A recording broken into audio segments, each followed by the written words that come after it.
This is Capital One Bowl Week. Welcome to the 2014 Capital One Bowl.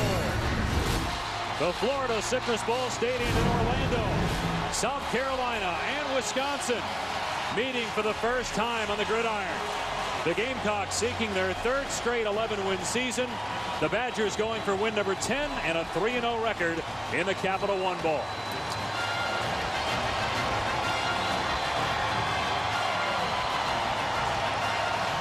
Hi, everybody. Alongside Brian Greasy, I'm Dave Pash. Happy New Year. Well, South Carolina comes in with 10 wins, beat 2 teams playing in BCS bowl games. For all intents and purposes, really a BCS team. Everybody knows about Jadeveon Clowney. His last game, he'll be the #1 pick in the NFL draft. More than likely, we'll talk about him coming up. But let's focus on Connor Shaw. In the SEC, when you talk quarterbacks, Johnny Manziel, A.J. McCarron, Zach Mettenberger, Aaron Murray. But in terms of the numbers and what he's meant to South Carolina, Connor Shaw deserves to be in that conversation. Well, he could be the most underrated player in all of college football. All he does is win. 26-5 as a starter, undefeated at home. I'm looking forward to watching him in his last game in a South Carolina uniform. He is the unquestioned leader and MVP of this team. You see his career ranks, completion percentage, touchdowns, but by far the most important statistic for a quarterback, wins. And that's all that Connor Shaw has done for Steve Spurrier in this program. And he has some good weapons with him on offense. Wisconsin has some explosive players on offense as well, particularly at the running back position. Melvin Gordon, outstanding sophomore, announced that he will come back to Wisconsin next year. He and James White combining for 2,800 rushing yards. They have a 1,000-yard receiver in Jared Abbrederis. But the question today is, can Wisconsin, Brian, match up with South Carolina's speed on defense? Well, here's the history, right? The last 3 Rose Bowls, Wisconsin has lost. Now they come on in a January 1 game against a very worthy opponent. They are going to have to do something different to win this game. We talked with Gary Anderson last night. We've got to be more multiple on offense. They've got to throw the football. They've got to start to incorporate pace. And on defense, they've got to be more aggressive. If they want to beat South Carolina, Wisconsin is going to have to do something different. We'll see how it plays out in this game. They have to find a way to block number 7, Jadeveon Clowney. With more on him, here's Tom Luganbill. Well, I think the biggest challenge for Wisconsin is how do you handle Jadeveon Clowney, not just in pass protection, but in the run game. I think it's hard for people who can't put a tangible number next to the plays that he makes stopping the run. And he will be tested today because Wisconsin's going to try and put him in a phone booth, run right at him, neutralize some of that speed and quickness, and see if they can take the edge off of those passing downs. We'll see how he holds up throughout the course of this game when it comes to running the ball down his throat. All right, Loogie. Well, you know we'd show it and show it early. A year ago today, Jadeveon Clowney made the most memorable hit of 2013. What does he have in store for us today? Kickoff is next.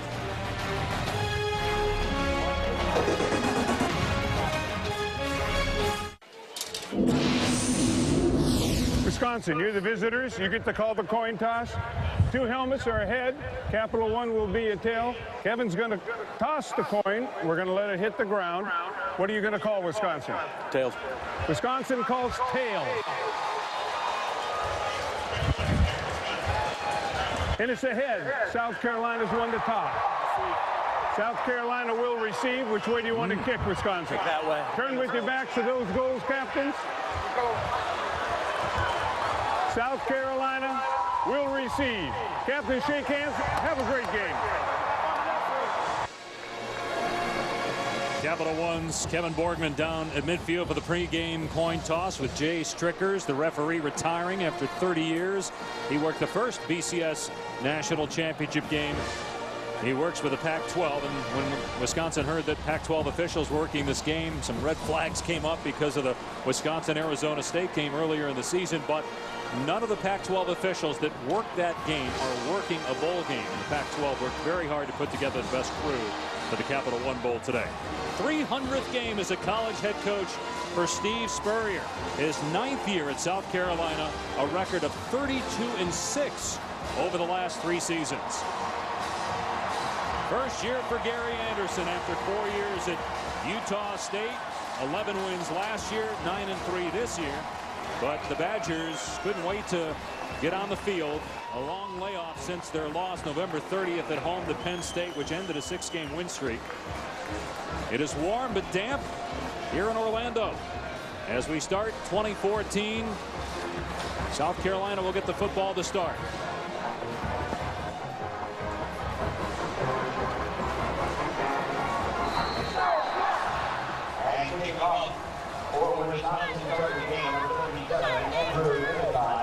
Second time in 3 years that South Carolina has been in the Capital One Bowl. Beat Nebraska 2 years ago, and then last year in the Outback Bowl, knocked off Michigan. As Brian mentioned, Wisconsin not playing in the Rose Bowl for the first time in 4 years. Deep kickoff, and Pharaoh Cooper lets it go out of the back of the end zone, so a touchback, and South Carolina will start on the 25. Number 9, South Carolina, top 10 for the second straight year, first time in school history, 3 straight 10-win seasons, and approaching school record for total offense. Only team with 2 wins against BCS Bowl teams. They knocked off Central Florida, and they hammered Clemson again. They also beat Missouri in a thrilling come-from-behind double overtime win. And I think it would be safe to say that this offense for South Carolina is the most explosive in their program's history. And the trigger man, Connor Shaw, in his last game in a South Carolina uniform, I wonder about the emotions going through his head right now. And Shaw will throw on 1st and 10, and wide open is Ellington, bouncing off of the tackle and then grabbed to the ankles by Borland. A 20-yard pickup on the first play. Connor Shaw has just made plays all year. Obviously, play action is going to have an effect when you have Mike Davis in the backfield, but this anticipation, location, and accuracy from Connor Shaw is the most improvement he's made in his game from last year to this year, and it's been impressive to see his progression. Only 1 interception thrown all year, 21 touchdowns for Connor Shaw. All-time leader in South Carolina history in completion percentage. He's an accurate quarterback. Gonna dump it off here to Mike Davis out in space. Another missed tackle, and Davis near midfield. As we look at today's impact players, brought to you by Capital One. And you're going to try to get the football through South Carolina, Mike Davis, as many times as you can. That time, a little swing route. He's caught 33 passes on the year, but they'll turn around and hand it to him in the power game. I love the matchup with Chris Borland, the All-American linebacker, heart and soul of this Wisconsin football team. That matchup of Davis on Borland. Excited to see that play out today. It is Borland's last game, Big Ten Defensive Player of the Year.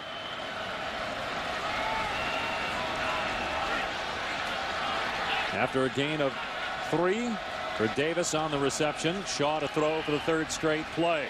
Has to step up. He can run. Pretty good athlete.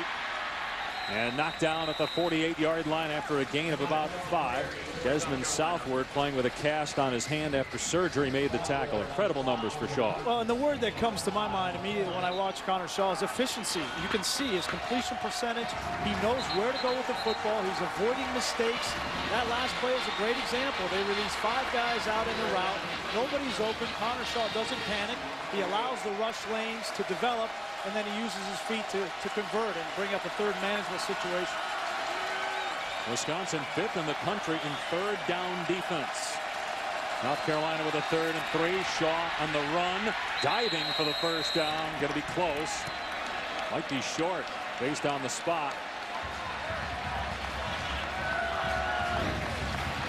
They run the zone read. Connor Shaw is diving. He had to get across the 45-yard line to get a 1st down. And I think he came up just a fraction short. And no hesitation from Steve Spurrier as they cross the 50-yard line into Wisconsin territory. He's going to go for it.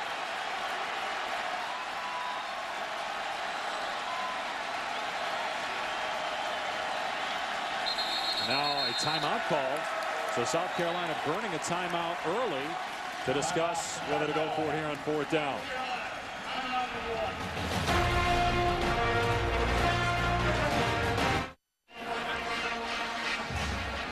You're watching the 2014 Capital One Bowl with Brian Greasy and Tom Luganville. I'm Dave Pasch in Orlando. A 4th down and 1 for South Carolina.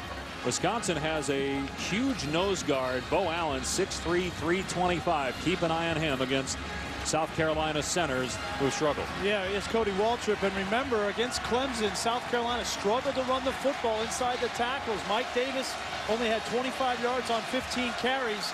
Steve Spurrier can't feel real confident about that matchup blocking Allen in the middle.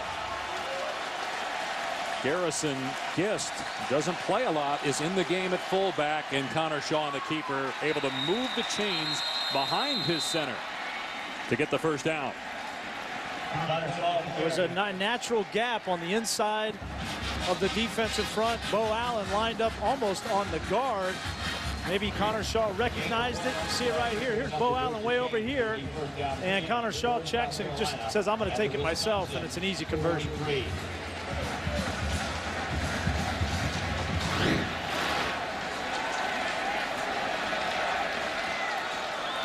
Davis in the backfield with Connor Shaw. Mike Davis over 1,100 rushing yards, his first carry of the game, and you see his balance breaking a Brendan Kelly tackle, and he picks up a couple yards. Mike Davis has had a lot of injuries. Nicks here and there. Had a knee, had a foot.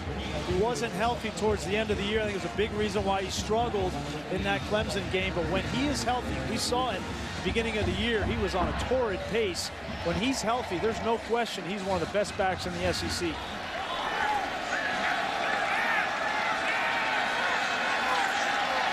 Second down and 8. And Shaw to the air. Everybody covered. Shaw. Eventually a man comes free. It's Terrell Adams for a South Carolina first down. At a gain of close to 12 inside the 30. Connor Shaw is one of the best in the country at buying time. He keeps his eyes downfield. He's not panicking, just trying to find an outlet, force the defense to come up and play him, and then flick the ball for a big third down conversion. We talked about all those quarterbacks in the SEC, Manziel, McCarron, Murray, Mettenberger. Connor Shaw did not even make honorable mention SEC despite his numbers. Here's a blitz off the edge. Shaw gets away from that man and then pushed out of bounds near the line of scrimmage by Brendan Kelly. Tanner McAvoy, the converted quarterback for Wisconsin. You're going to see him right here just come off the edge. He's playing safety. You've got to be controlled. You can't shoot your gun so fast right there because Connor Shaw is going to bait you and then just get outside. Wisconsin has to adjust as fast as possible to the speed of South Carolina on both sides of the ball. They just don't see this kind of speed in the Big Ten. We will not see Tanner McAvoy playing that position next year. He's going to be moved to quarterback to challenge Joel Stavy and others for the starting quarterback spot in 2014. They bring pressure again off the edge with Caputo. Broke a tackle. Shaw did, then shoved back. And they blow it dead. It's Joe Schobert getting to Connor Shaw. A loss of 6 on the play. We talked with defensive coordinator Dave Aranda for Wisconsin. He said, we have got to affect the quarterback. They're going to do it with Caputo off the edge. They were creased by Penn State in the last game of the year because they allowed Christian Hackenberg to sit in the pocket and pick him apart. Told us they cannot do that with Connor Shaw. They're going to bring Caputo. They're going to bring Boylan and other linebackers to try to get Connor Shaw off his spot. So it's third down and 16. 10th play of the drive for South Carolina. There's a wide receiver screen, and Shaq Rowland is belted. Big hit by Kelly, and it's 4th down. They got back to the line of scrimmage. It'd be about a 54-yard field goal try from here. You know, these bowl games, especially Big Ten versus SEC, you've got to establish your physical nature. Wisconsin has been outstanding on defense throughout the course of this year, save for that Penn State game, but they have come out with the right attitude and physical approach, an aggressive approach in this first drive. In the top 10 in just about every defensive category. Rather than trying a long field goal, Elliott Fry, freshman kicker, as long as 45. They're going to bring in Tyler Hull to punt. Jared Abbrederis is the deep man, and this will sail over his head and into the end zone for a touchback. South Carolina got 20 yards on its first play from scrimmage, but the Wisconsin defense stepped up with hits like this from Brendan Kelly. Badger ball when we return. The champs from the Big Ten, Michigan State, playing in the 100th Rose Bowl game as the Spartans meet Stanford Coverage starting 4:30 today on ESPN. Michigan State with a terrific year. Connor Cook, the quarterback, knocked off Ohio State in the Big Ten championship game. Ohio State playing in the Orange Bowl, and only 2 teams from a conference can play in the BCS. Wisconsin and South Carolina were 2 teams left on the outside, in part because of that loss to Penn State at the end of the year. Still 12 straight bowl appearances for Wisconsin. School record for rushing yards. They're the only school with 2 running backs with 1,000 or more yards. Think about it. This is after Monty Ball left. Changed his name, or the pronunciation of it anyway, to Monte. 2nd-round pick in Denver. White and Gordon don't skip a beat.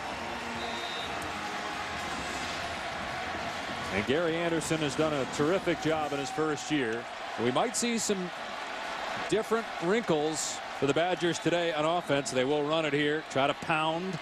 Melvin White, or James White rather, between the tackles, gets a couple. Marquise Roberts on the stop. Here's our impact players with Tom Luganville. Brought to you by Capital One. Jadeveon Clowney makes so many plays along the defensive front, but his mere presence has opened things up for Kelsey Quarles on the inside. And offensively for Wisconsin, James White is the thunder to Melvin Gordon's lighting. They're going to run right at him. We're also seeing Jeff Duckworth getting some action as they run White again. And he's out past the 25 for about 5 yards to the 27. They like the speed of Duckworth. They're trying to find a number 2 receiver to help Jared Aberderis. Yeah, and they're going to need to throw the football to loosen up the running game. This defensive front for South Carolina is outstanding. They are very good against the run. We want to find out how Jadeveon Clowney is going to play against a physical team. He's not going to be rushing the passer 25, 30 times in this game. He's going to have to play these power run blocks. So far, he's been getting pushed around. Here's 3rd and 3. And Gordon with his first carry burst through a seam to the 35. Well, they said they're going to be a little bit different, but the first 3 plays looks like typical Wisconsin football. Well, you get a pull right here from Costigan. Is going to kick out, and that creates the hole for Melvin Gordon. It's going to be downhill. You see Clowney get blocked by Pedersen, the tight end, and they pull the guard around. You're going to see this on a consistent basis, whether it's James White or Melvin Gordon. They want to run in between the tackles because Wisconsin doesn't feel like they have as much of an advantage on the perimeter. Here's the wrinkle as they hand it off to Corey Clement, and Clement is loose, the true freshman, inside the 35. It was a direct snap to James White, who's lined up as the Wildcat quarterback, and it's a 33-yard run for Corey Clement. And Gary Anderson told us they have got to have some of these wrinkles, and the Wildcat with James White, Corey Clement, the true freshman, they're very excited about him. Next year with Melvin Gordon and Corey Clement, I expect to see a very similar style of offense to what we've seen this year with Gordon and White. Now they go back to 2-back with Derek Watt, J.J. Watt's younger brother, in the game at fullback. They like the matchup with him on the South Carolina linebackers. Play action. Stabby looking for Duckworth, who could not make the catch. He was being defended by Victor Hampton, who did not start today's game for disciplinary reasons. And these are the throws that Joel Stabby has got to make if they're going to win this football game. Nice over the outstretched arm of the linebacker, but you've got to hit this. You run the ball 3-4 times in a row and have good suck up on the linebackers. You've got to make that connection. Well, you got to make the catch. Throw was a little off, but catchable. Hit him in the hands. 2nd down and 10. Gordon waits for his blockers to get on their defenders. Comes up just short of a first down. Here's Robert Flores in the studio with an update. All right, Dave, Happy New Year. This instant replay presented by Surface in the Outback Bowl. LSU's Anthony Jennings starting for Zach Mettenberger, who tore his ACL. He completes the opening drive of the short touchdown run, 16-0. LSU leading 7-0 over Iowa on ESPN. All right, Roflo, Happy New Year's to you. 3rd down and 2 for the Badgers at the 25-yard line of South Carolina. This is a run down for Wisconsin. You have to imagine 4-down territory as well. Gordon got a penalty flag on the play, so it'll make it 3rd and 7 for Wisconsin. False start. Offense, number 61. 5-yard penalty, still 3rd down. That's the left tackle, Tyler Merritt's trying to get up quickly to block Jadeveon Clowney. Yeah, here he is right here.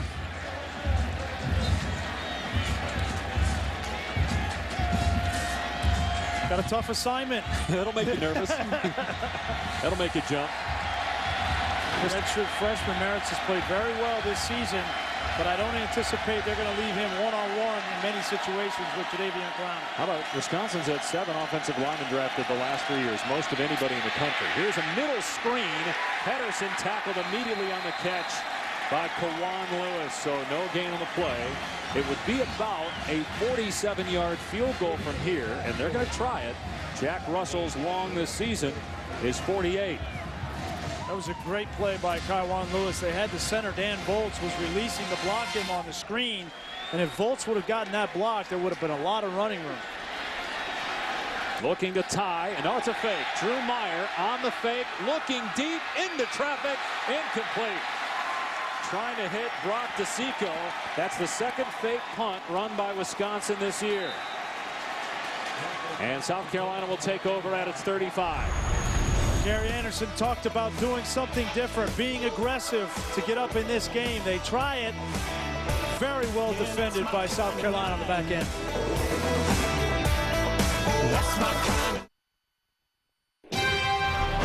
The 2014 Capital One Bowl on ABC.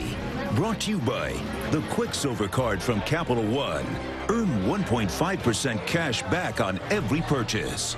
AT&T, rethink possible. And the all-new 2014 Chevy Silverado. Both teams this week went to Disney Quest, spending an evening with local area underprivileged kids. Before the break, I said fake punt, of course, meant fake field goal. They tried a fake punt earlier in the year, but that fake field goal doesn't work, and South Carolina takes over. Well, they tried to release the tight end, both tight ends, and then one in the flat. But take a look at Chaz Elder and Brison WIlliams, the safety. They were in a field goal safe, the right call on defense. They were not fooled. They were in great position to defend that play. Very well done by Brison WIlliams and Chaz Elder. So first down for South Carolina on its 30-yard line. Mike Davis is in to take the direct snap. Trying to find a hole. Cuts it back. Gets a huge block. Davis to the outside. Past the 40 and out of bounds at the 44. Shaq Rowland with a big hit to spring. A 14-yard run for Davis. Wisconsin comes out in a little wildcat, and South Carolina does the same. You're going to see Shaq Rowland right there on Michael Caputo. Got his head in front. That's textbook. Establish that physical nature on that offensive side, and Shaq Rowland, who's been up and down this year, has struggled a little bit. A couple of games suspended, but he has come on strong towards the end of the year for South Carolina. Connor Shaw back in the quarterback position. First down at the 44-yard line as we near 4 minutes to go in the opening quarter. Each team has had a possession. Here's Wilds trying to find running room, and he's up to the 48 for about 4. Pat Muldoon bringing down Brandon Wilds, who is back after missing a good part of the season with an elbow injury. They're hoping to find someone that could spell Davis and take up some of those carries at the tailback spot. Well, they want to keep Mike Davis fresh in this game. They know they're going to need him probably in the third and fourth quarter. So we'll see Brandon Wilds. We'll see Sean Carson, the sophomore, quite a bit in this game.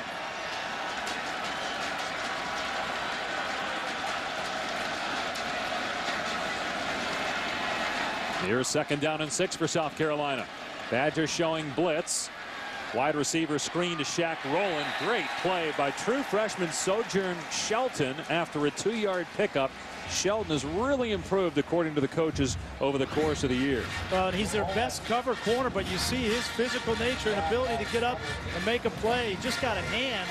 I'd love to see Shaq Rowland run through that arm tackle. Yeah. He may have slipped. That field with all the rain that we've had this morning might be a little slick.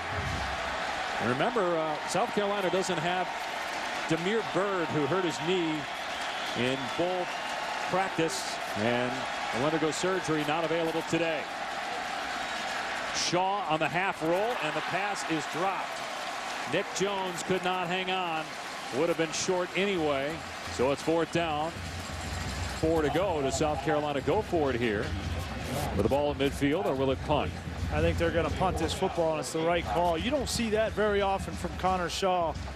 Been one of the most accurate quarterbacks, if not the most, in South Carolina history. And on third down, that's his down. He owns third down, whether it's throwing the ball accurately, making the right reads, or using his feet. That last play is not normally what you see out of Connor Shaw. Tyler Hull punting. Wisconsin comes after that kick. High punt.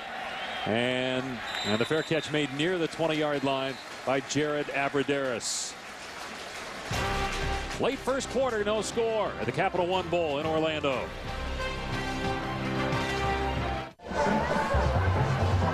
Dave Pash, Brian Greasy, Tom Luganville. No score, late first quarter. Brian, let's talk about how Wisconsin will attack and game plan for Jadeveon Clowney. Well, I think they want to be careful. They want to try to run the ball outside of him. They want him to naturally come up the field and then kick him out. They're going to give him some looks to influence him, right? The speed sweep, make him come up the field to stop that speed sweep. And then you can block him with a tight end, pull the guard, and run inside of him. Now, it's only a matter of time before Jadeveon Clowney figures this out and he starts to crash down inside. Here's Gordon on first down, another big hole. And Gordon leaps past the 30, a first down to the 34. Tripped up by Brison WIlliams, a 14-yard run for Gordon, who averages a nation-leading 8 yards a pop. And this is the same play you're going to see. You're going to get Abradaris. That's going to affect Clowney to go outside. You block him with the tight end, pull the guard around. This is just the power O that Wisconsin has run for years. They're just using that speed sweep to influence Jadeveon Clowney up the field so they don't have to worry about blocking.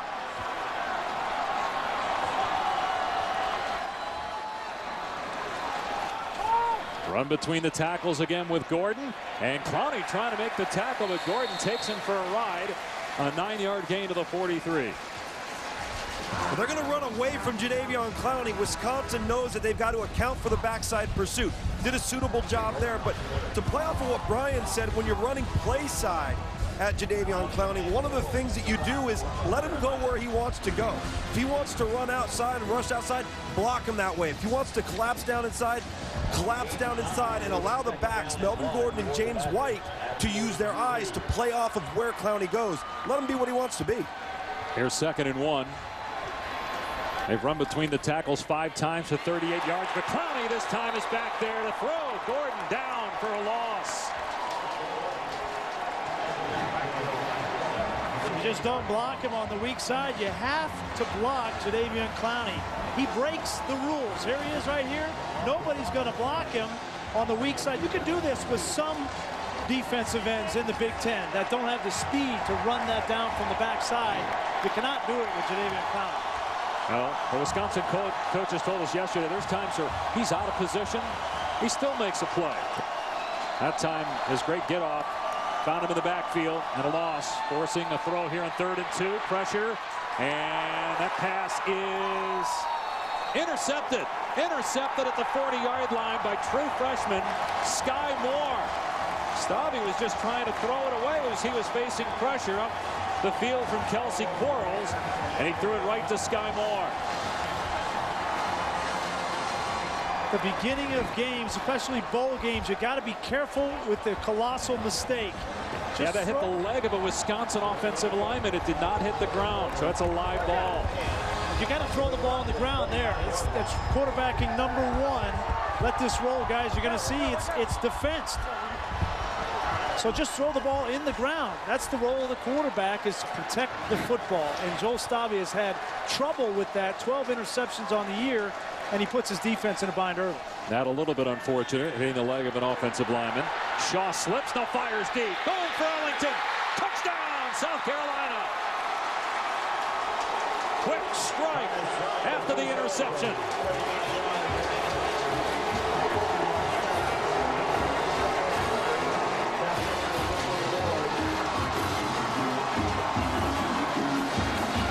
Steve Spurrier loves to take shots when you cross the 50-yard line, and when you put on top of that a change in possession, all the recipe for a shot down the field. And Bruce Ellington, his 7th touchdown on the year. He's the man to go down the middle of the field. And that is the 22nd touchdown pass for Connor Shaw against 1 interception. Meanwhile, Joel Stabby throwing his 13th pick of the year.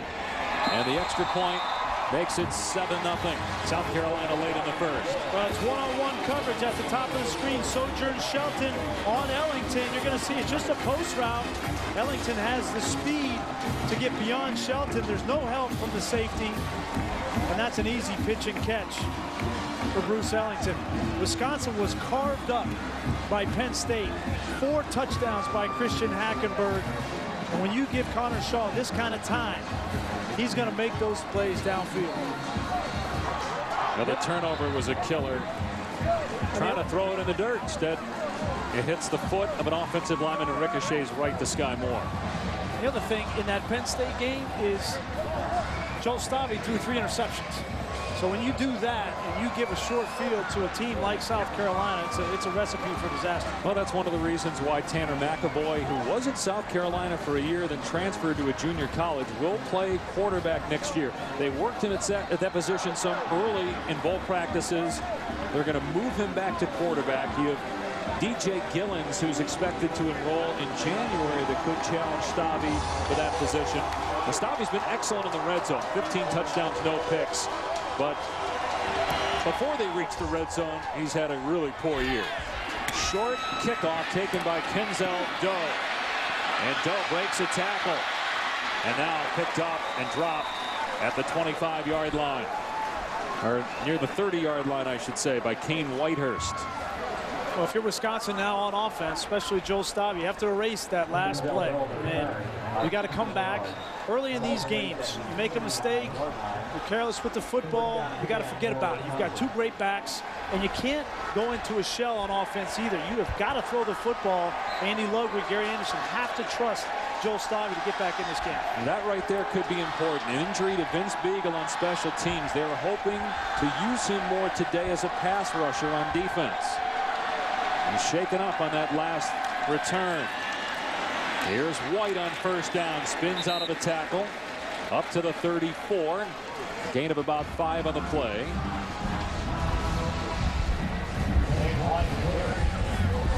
Jordan Diggs on the stop for South Carolina. Sorry, Dave, you cannot say enough about James White. This is a kid that was in the shadow of Monte Ball, right? And then everybody is talking about Melvin Gordon and a Heisman next year and all these kinds of things. And all James White has done has been one of the most productive backs in the history of Wisconsin football.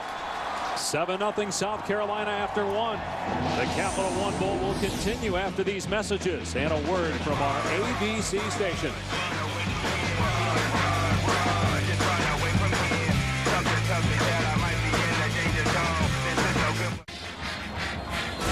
This telecast is available in high definition. Brought to you by Vizio. Start of the second quarter in Orlando at the Capital One Bowl. Dave Pasch, Brian Greasy, and Tom Luganville. It is 7-0 South Carolina on a Connor Shaw touchdown pass. Meanwhile, Wisconsin with no passing yards yet. And they're going to put James White in as the Wildcat quarterback. And he's going to get thrown to the turf by Victor Hampton. They'll give him forward progress to the 32. It's still a loss on the play. Trying anything they can to change things up against this speedy South Carolina defense. White and Melvin Gordon come into this game about 200 yards away from breaking the NCAA record for rushing yards by teammates in a single season. Been a terrific year for those two on the ground, but will it be enough to beat the Gamecocks?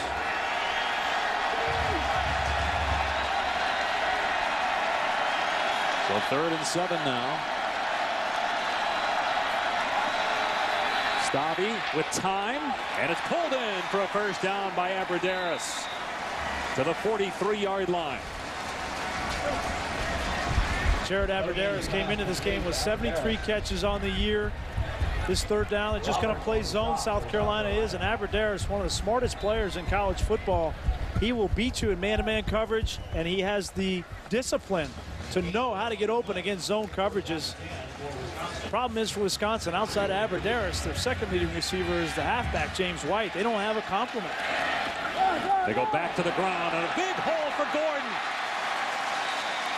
To the 37 of South Carolina. Boy, he gets through those holes quickly. He can run, And now Wisconsin looking to go up tempo, but an official timeout as there's an injured South Carolina player.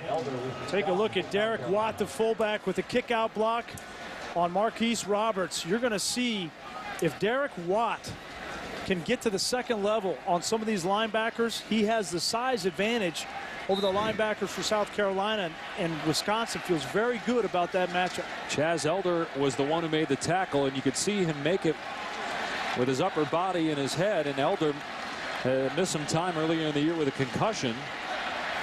So he'll go to the sideline as Wisconsin is in South Carolina territory. Gordon with 58 yards for the Badgers on 8 carries so far. He's over 1,500 yards on the season. Now it's White in a tailback. Play fake for Stavy. And he's being chased, throws to Pedersen in the middle of the field. Inside the 10. Pedersen all the way to the goal line.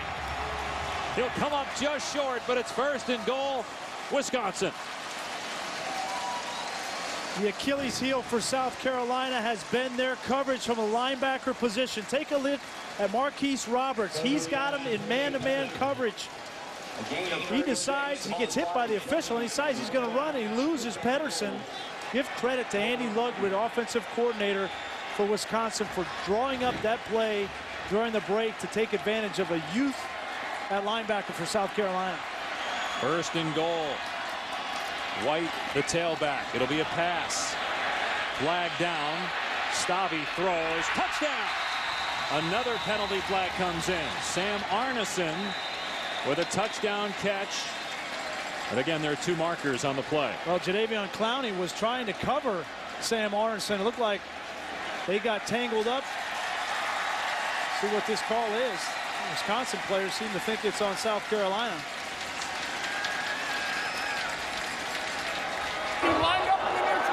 There are 2 fouls on the play. Both are on the defense. Number 90 lined up in the neutral zone. That penalty's declined. Prior to the pass being thrown, holding on the defense. Number 7, that penalty's declined.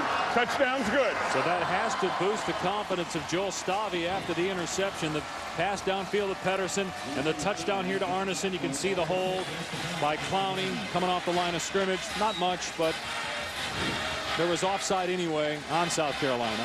If I have Jadeveon Clowney on my team, he ain't covering a tight end. He's rushing a quarterback. I'm not sure what he's doing out there. Like a fish out of water a little bit.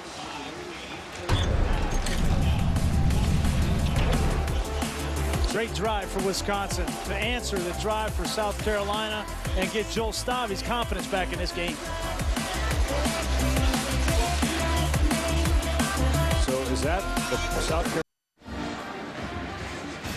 2 programs make their BCS debut New Year's Day. Bryce Petty and Baylor against Blake Bortles and Central Florida. It's at 8:30 Eastern on ESPN today from Glendale, Arizona. The Tostitos Fiesta Bowl. Hey, everybody's counting out Central Florida. I would not count out Central Florida. They are explosive on offense. 2 of the best quarterbacks in college football teeing off in that game. And you know, Central Florida's going to score points. You know that. The question is, will they have any answer for Baylor's offense? You mentioned early in the year, one of our games, that you thought Blake Bortles was better than Teddy Bridgewater, maybe the best quarterback in the country. They'll get to showcase those skills tonight on the big stage. Kickoff taken on the 2 by true freshman Pharaoh Cooper. And he cannot even make it to the 15-yard line. Let's go back to the Wisconsin touchdown. Great design on this route. You're going to see here's Pedersen. He's going to come out over the top and draw double coverage. And this is Arneson. And this route isolates Jadeveon Clowney. They double team Pedersen. You see it right here. The double team on Pedersen leaves Clowney one-on-one with Arneson. This was a great design from Andy Ludwig, the offensive coordinator, in trying to get Sam Arneson open. Very well done. Plus, South Carolina's assuming that Wisconsin's going to line up and just pound the ball on first and goal.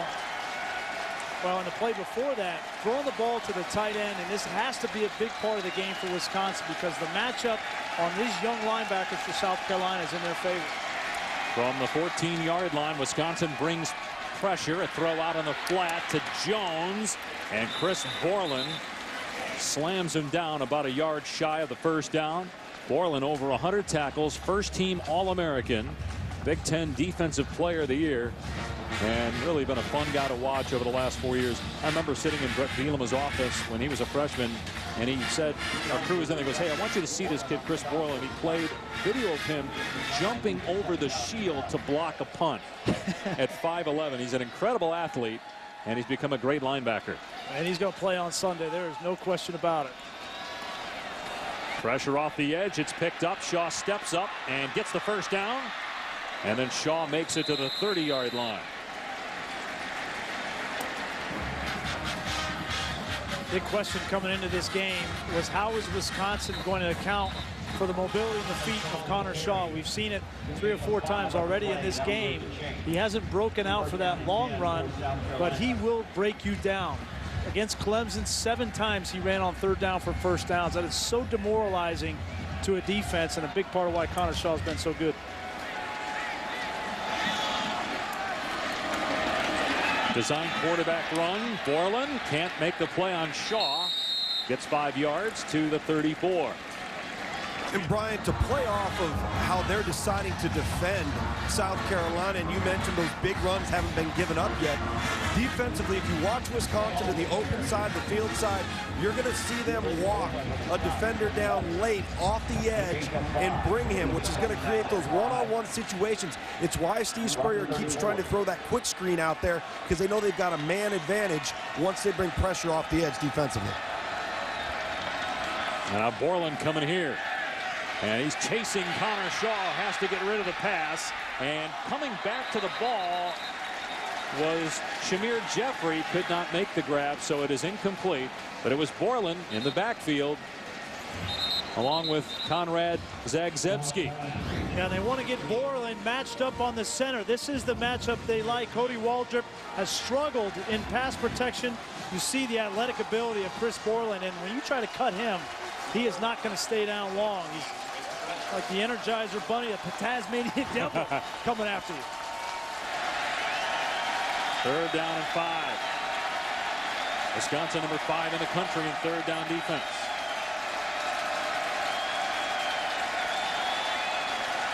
South Carolina 0 for 3 today on 3rd down. They just get the play off.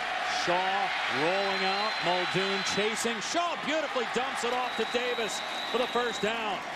Davis took a lick, but able to get the necessary yardage to move the sticks. This is like staring down the barrel of a gun right here. Connor Shaw comes out. You're going to see Muldoon has got him. He just needs to make him come up right there when McAvoy, or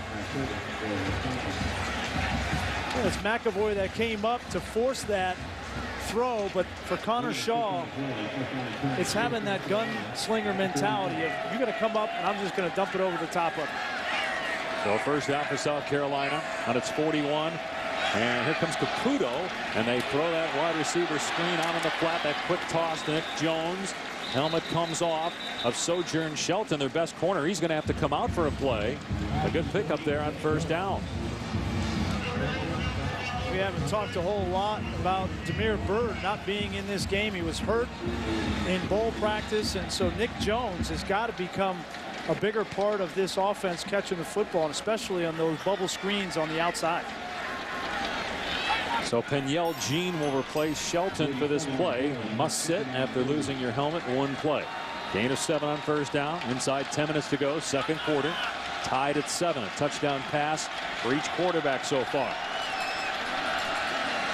Here's a little option pitch to Davis. Trying to cut it back, and he's swarmed at the 49-yard line, short of the marker by about 2 yards. And Davis continues to hobble. Brian, you talked about the injuries. Only 22 rushing yards against Clemson. Did not play in the previous game. He was one of the best backs in the SEC, if not the best back, before the injuries caught up to him at the end of the year. Well, that's a shame. It's a bad sign for South Carolina, because Brandon Wilds is reliable. Sean Carson is young. Neither one of them have the explosive ability of Mike Davis. Davis, 2nd team All-SEC. Wisconsin crowding the line of scrimmage, and they're going to run it here. And getting the first down is Brandon Wilds. Knee was down, but he got the first down at the Wisconsin 47-yard line. The thing that Wilds does bring to the table is a physical downhill runner, 225 pounds. He's going to drive those legs, and Wisconsin was there initially, but in short yardage situations, it's not about the initial hit. It's about wrapping up. Wild stays in the game. 9th play of the drive for South Carolina. They've had some lengthy drives here in the first half. The quick drive was the touchdown pass right off the interception by the Badgers. Here's pressure off the edge. Shaw steps up. Great recognition by sensing the pressure from behind. Let's check in now with Robert Flores in the studio.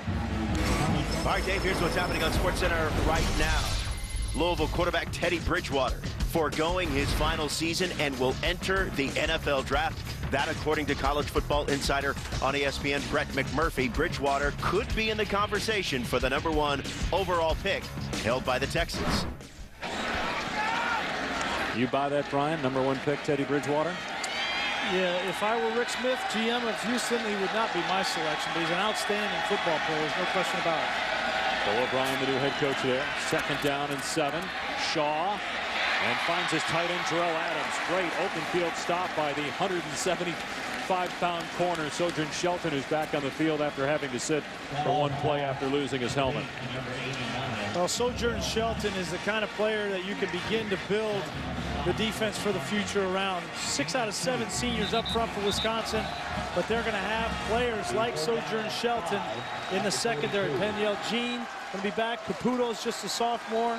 They will lose Desmond Southwood in the back end, but no question Sojourn Shelton is going to be a star for Wisconsin for years to come.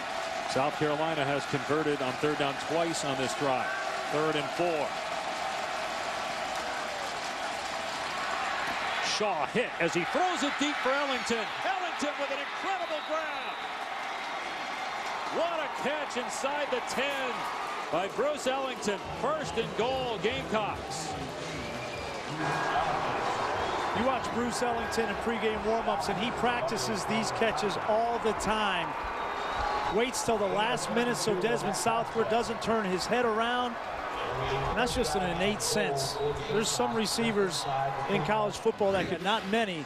Bruce Ellington did it to perfection.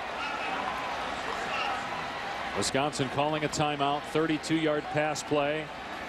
It looked like he secured the catch all the way to the ground. 32 yards. It'll be 1st and goal when we come back.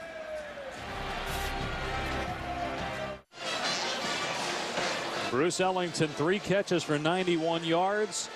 Ruled on the field a catch. The ball does hit the ground, but does he maintain possession? Mark Perlman, Pac-12 line of scrimmage supervisor, with us in the booth. It can hit the ground and still be a catch, correct? What do you think here? I think it's a catch. You can secure the ball, and even though it touches the ground, as long as you secure it, it's still a catch because you have possession. I don't think they even reviewed it upstairs. Yeah, they did not. They confirmed it. So 1st down and goal. Here's Pharaoh Cooper, and it's a reverse. And now Ellington throwing for Shaw. Touchdown! What a play by South Carolina.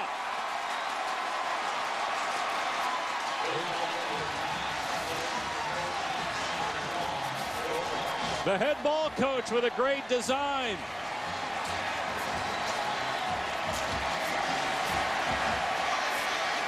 Steve Spurrier dials it up. The reverse. And then Cooper pitching it to Ellington for the throwback to the quarterback. And I think that's a sign right there of Steve Spurrier's respect for who Connor Shaw has been. All the sacrifices. He said, you know what, I'm going to draw up a play for my quarterback. There he is right there saying thank you. I'm going to draw up a play for him to have some fun in his last game in a South Carolina uniform. And looked like a bad snap there. So they're not going to get the conversion. Either a bad snap by Culbertson or a bad hold by Patrick Fish. Hard to tell there live, but no conversion. It remains 13-7. Well, Bruce Ellington had to run downfield. Looked like it was doomed here for a second, but then look at the arm of Ellington on the money. He is a point guard on the basketball team, and he can dish it.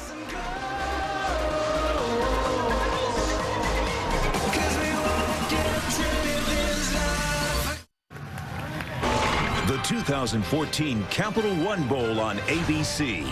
Brought to you by the Quicksilver card from Capital One. Earn 1.5% cash back on every purchase. Aflac, official partner of the Heisman Trophy. And Lexus and their pursuit of perfection. That's been a great week here in Orlando. Bands from both universities participating in the activities at the Florida Citrus Parade. Excellent turnout here at the 2014 Capital One Bowl. First meeting between Wisconsin and South Carolina. Missed extra point on a bad snap, so it's 13-7 Gamecocks. Alain Menard, who's had trouble keeping kickoffs in bounds, will boot it deep.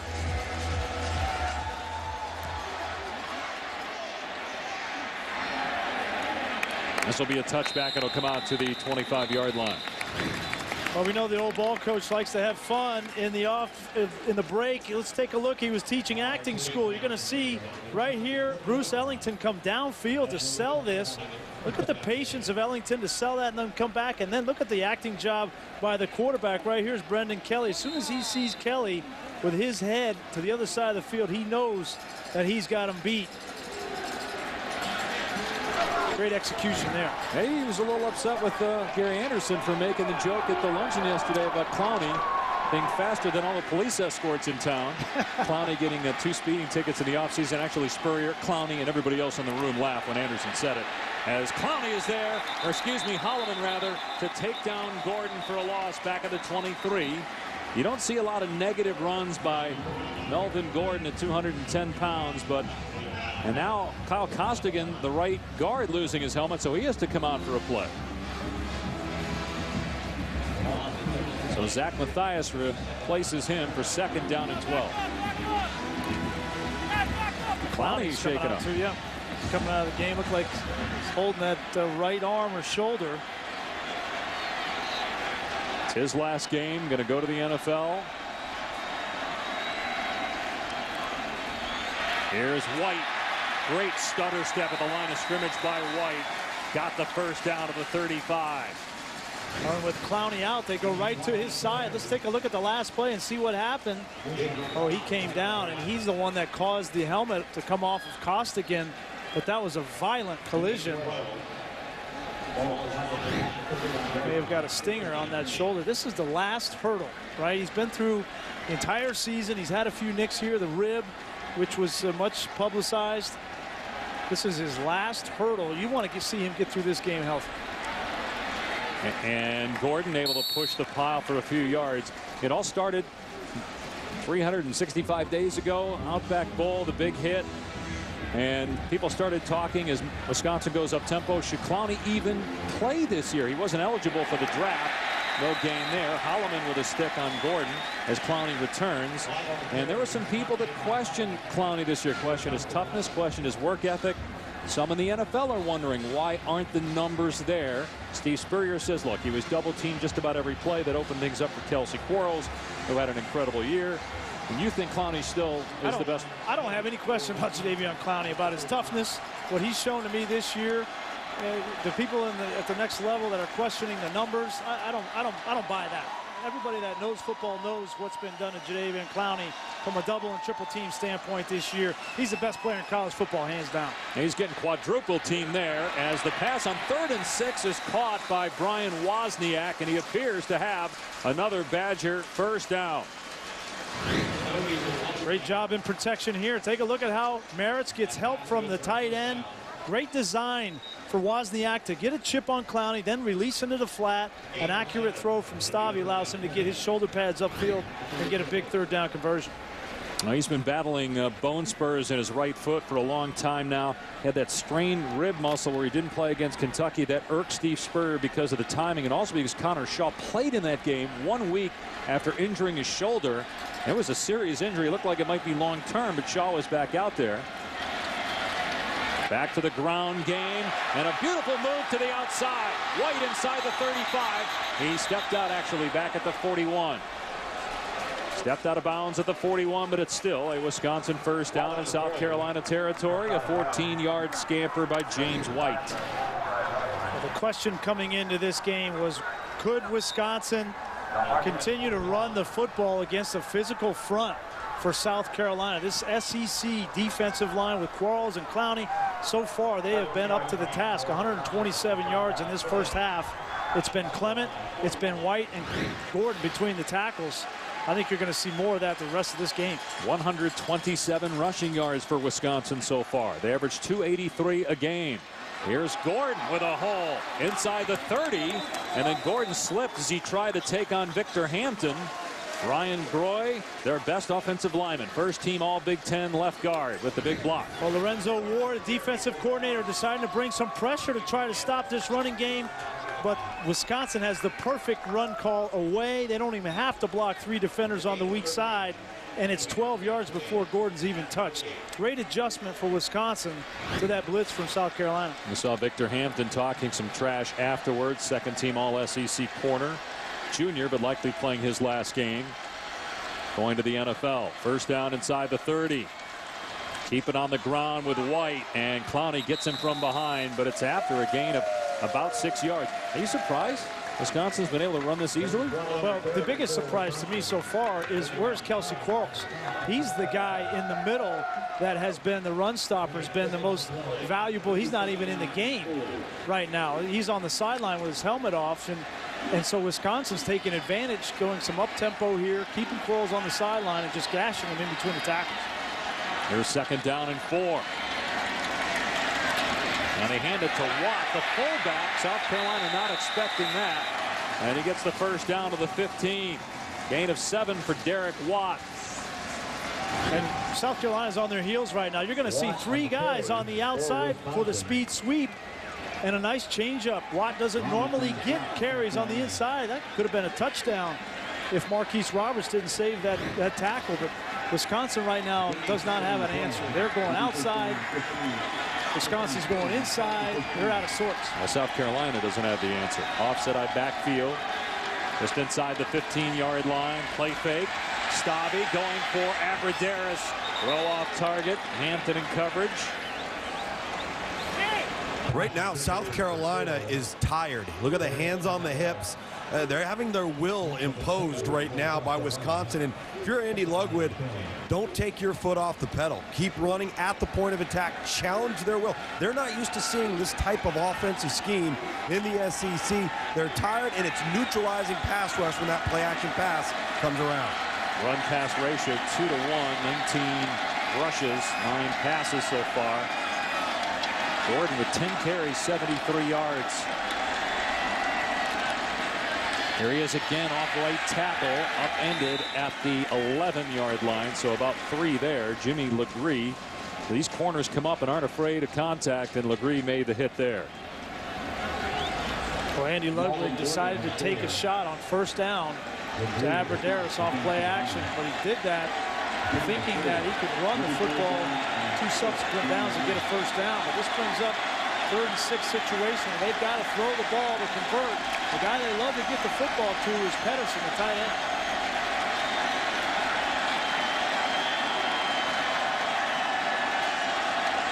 Abradaris detached from the line of scrimmage. He's the inside receiver. Stabby. And the pass is caught. What a catch. Short of the first down, though. Excellent grab by Alex Erickson, excuse me, only his 9th catch of the season. He paid for it, but hung on to the ball despite the low hit by the corner Legree. Now it's 4th down, and Wisconsin's going to go for it. Outstanding effort from Erickson there. That's a dangerous play. Obviously, Legree goes low. He doesn't want to go high to get a penalty, but there's no question they're going forward here on 4th and 1. Watt in front of Gordon. So you like this decision? Absolutely. It's Gordon, and he has the first down. It'll be 1st and goal at the South Carolina 3. 47 seconds left in the half. Wisconsin still with 2 timeouts remaining. Now the clock will restart when they set the ball. As you see the Wisconsin training staff looking at Erickson. You'd like to get that play call quickly in the huddle to get up so you can run the ball, have the option to run the ball if you want to. 14th play of the drive. They still have 2 timeouts, so they can run it. And here's Gordon, ran into a teammate, got back to the line of scrimmage, and now the Badgers have to use one of those timeouts. That'll leave them with one timeout. Golightly and Lewis team up on the tackle. It'll be 2nd and goal with 22 seconds remaining in the half when we return.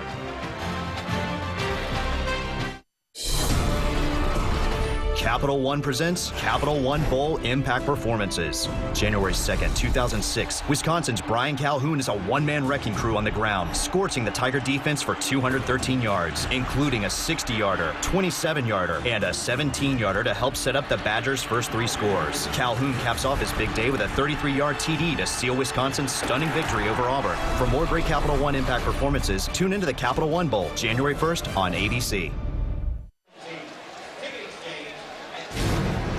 The 2014 Capital One Bowl from Orlando. Dave Pasch, Brian Griese, Tom Luginbill. 13-7. South Carolina leads. Wisconsin with a 2nd and goal on the 3. Badgers have a timeout. 24 seconds left. What are the options on this play? Well, you can do whatever you want if you're Wisconsin. I think this is a perfect opportunity for play action.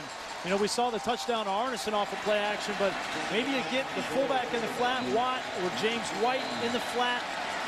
But you got to think that South Carolina is going to be expecting run. The play action for Wisconsin would have sting. Quarles is in for South Carolina. He was out for most of the drive. And it is play action. Stabby hit by Clowney and throws it away. Clowney got pressure on the quarterback, and now it's 3rd down. You still have your timeout. 19 seconds left in the half. This is a great job by Victor Hampton. They got a little bit of pressure from Clowney. They wanted to throw the throwback screen to the tight end, but Victor Hampton stayed home at his corner spot and took it away. So is that the same play they ran on the touchdown earlier? No, different. They brought the tight end from the other side. It's just well defensed by Victor Hampton. Now here you still have the run game in your pocket because you have the timeout.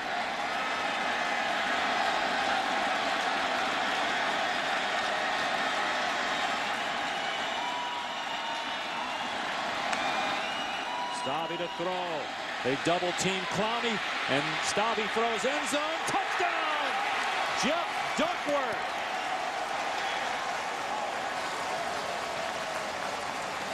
Only his 11th catch of the year, 2nd touchdown. The coaches told us yesterday he would play more today. They liked him against some of these South Carolina corners and hoping he would help Abradaris as the number 2 receiver. Well, give credit on this touchdown to the offensive line for Wisconsin, because Duckworth came from the opposite side of the field and gave Stabby enough time to find Duckworth across the field. Their point after is good. South Carolina botched its point after attempt, and the Badgers lead by 1.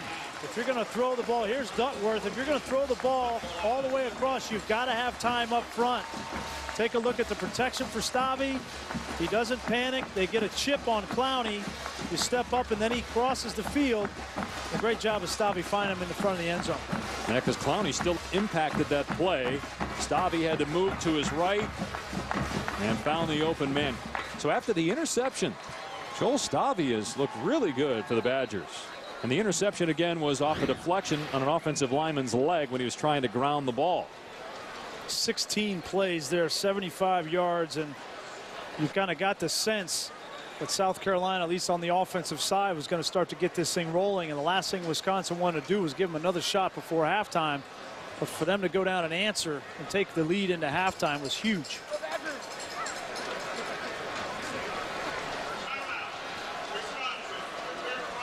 Now Wisconsin just used its final timeout here.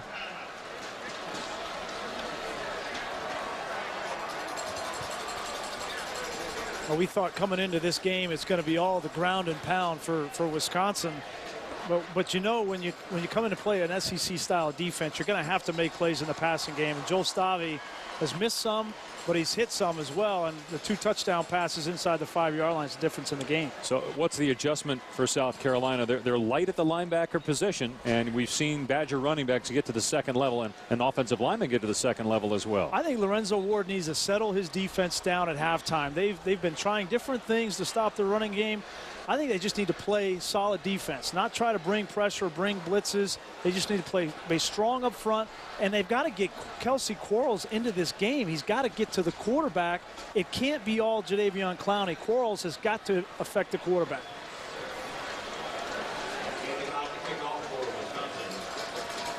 So 13 seconds left. Rhodes and Cooper back deep for the game time. See if Endicott kicks it deep, or if we have a squib kick here. A semi-pooch kick. And Wisconsin covers it well at the 20-yard line. Sidney Rhodes was there for South Carolina to pull it in. Didn't get much on the return.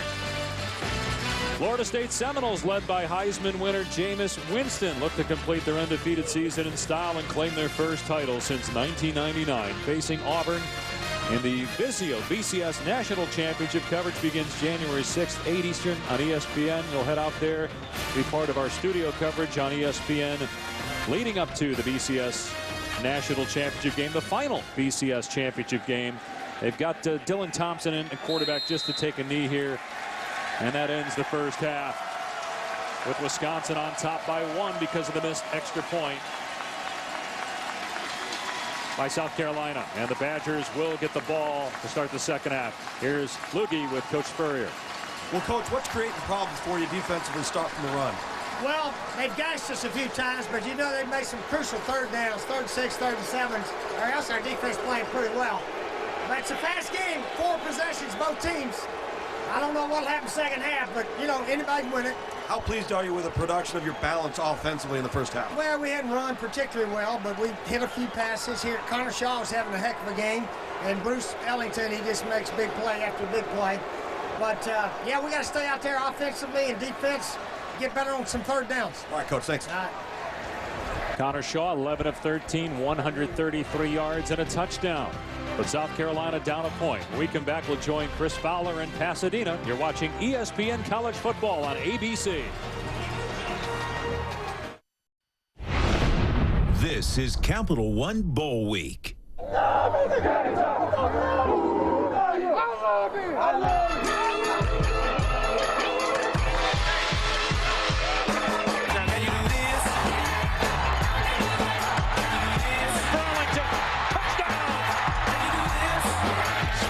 Throws, touchdown! Oh, touchdown! What a play! Throws end zone, touchdown! Jeff Duckworth.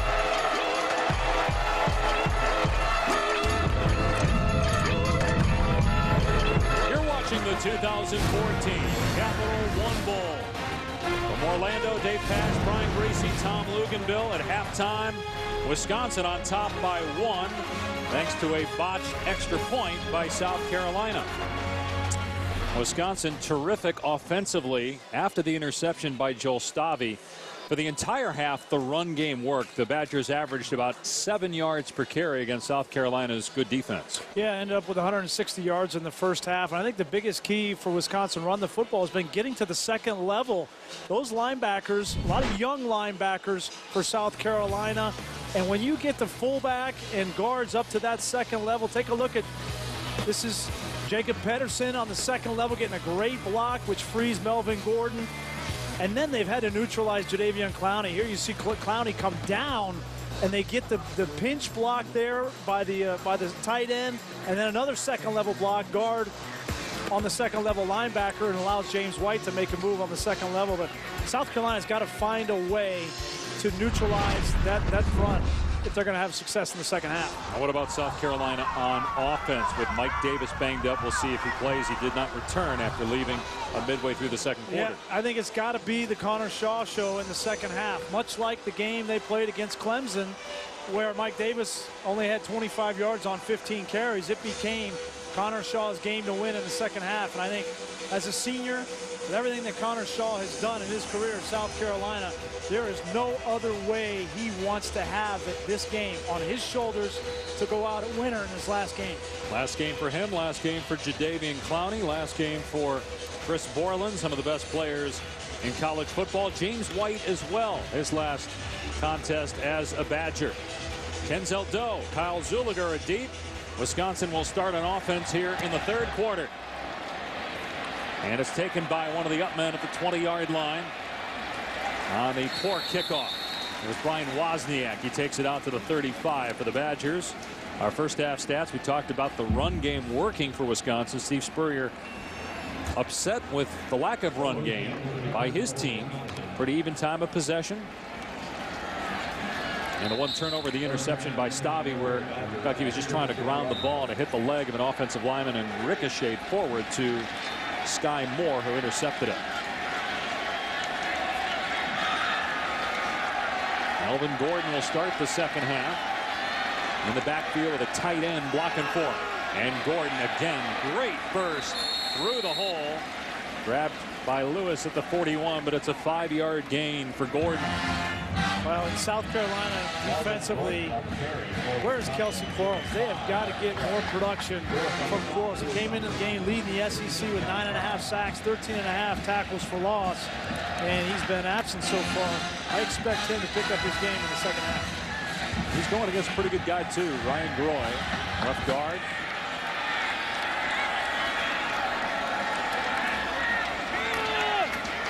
Here's White, and he's got a first down. Wisconsin picking up where it left off in the first half. James White running on the Gamecocks.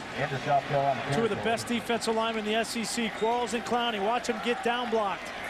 This is an outstanding offensive line for Wisconsin. No surprise there, but Merritt's and Ryan Groy having their way. And now Victor Hampton, watch him make the tackle here. He gets hurt on the play, and he's still down for South Carolina after that 14-yard run by James White.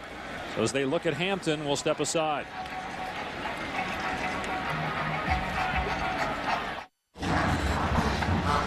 South Carolina's lacking depth at corner because Ahmad Christian transferred, and the starter Victor Hampton shaken up. You see he gets up after the tackle on White, and I don't have it in the shot, but he did go back to the ground. They looked at him.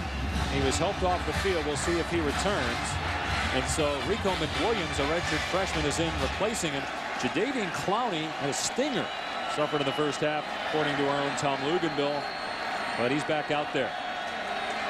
First down for the Badgers at the 45. They will run it again, and another hole for White.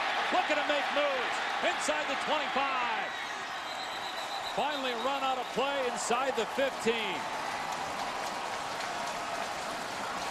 Starting to smell of desperation here for South Carolina. You're going to see two guys blitz, and there's a huge lane for White. Lorenzo Ward, the defensive coordinator, trying to find what's going to work.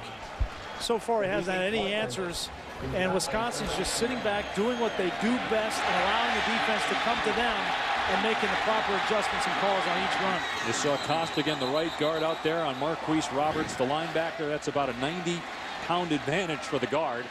That was a 32-yard run, and now Stabby being chased from behind by Clowney, slips and lost a yard on the play. This is the third or fourth time where Wisconsin has gotten into the red zone on first down, and Andy Ludwig, their offensive coordinator, has chosen to try to take a shot to the end zone off of play action. It hasn't worked yet. If I'm Andy Ludwig, I'm going to continue to run the ball. I mean, they're running the ball 7-8 yards a clip right now. No reason to try to throw the ball to stop it. And Gordon is in there now. Second down and 12, so a 2-yard loss on the last play. South Carolina with 8 in the box. Here's Gordon, and he stumbled.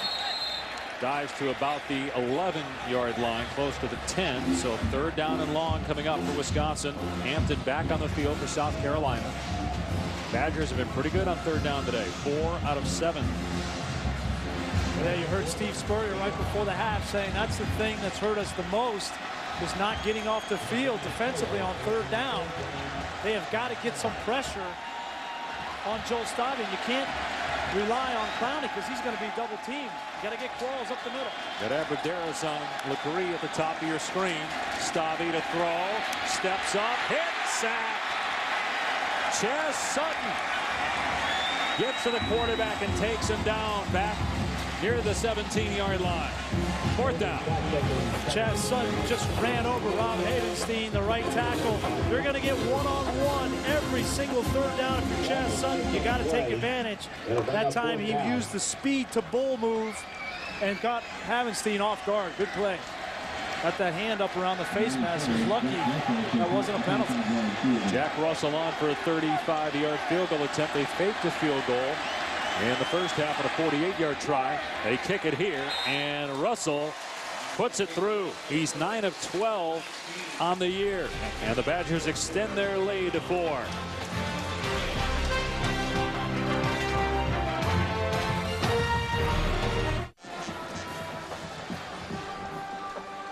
Take a look at our Capital One Academic All-America player, Damiere Byrd, who made this year's All-American District team with a 3.59 GPA in sports and entertainment management.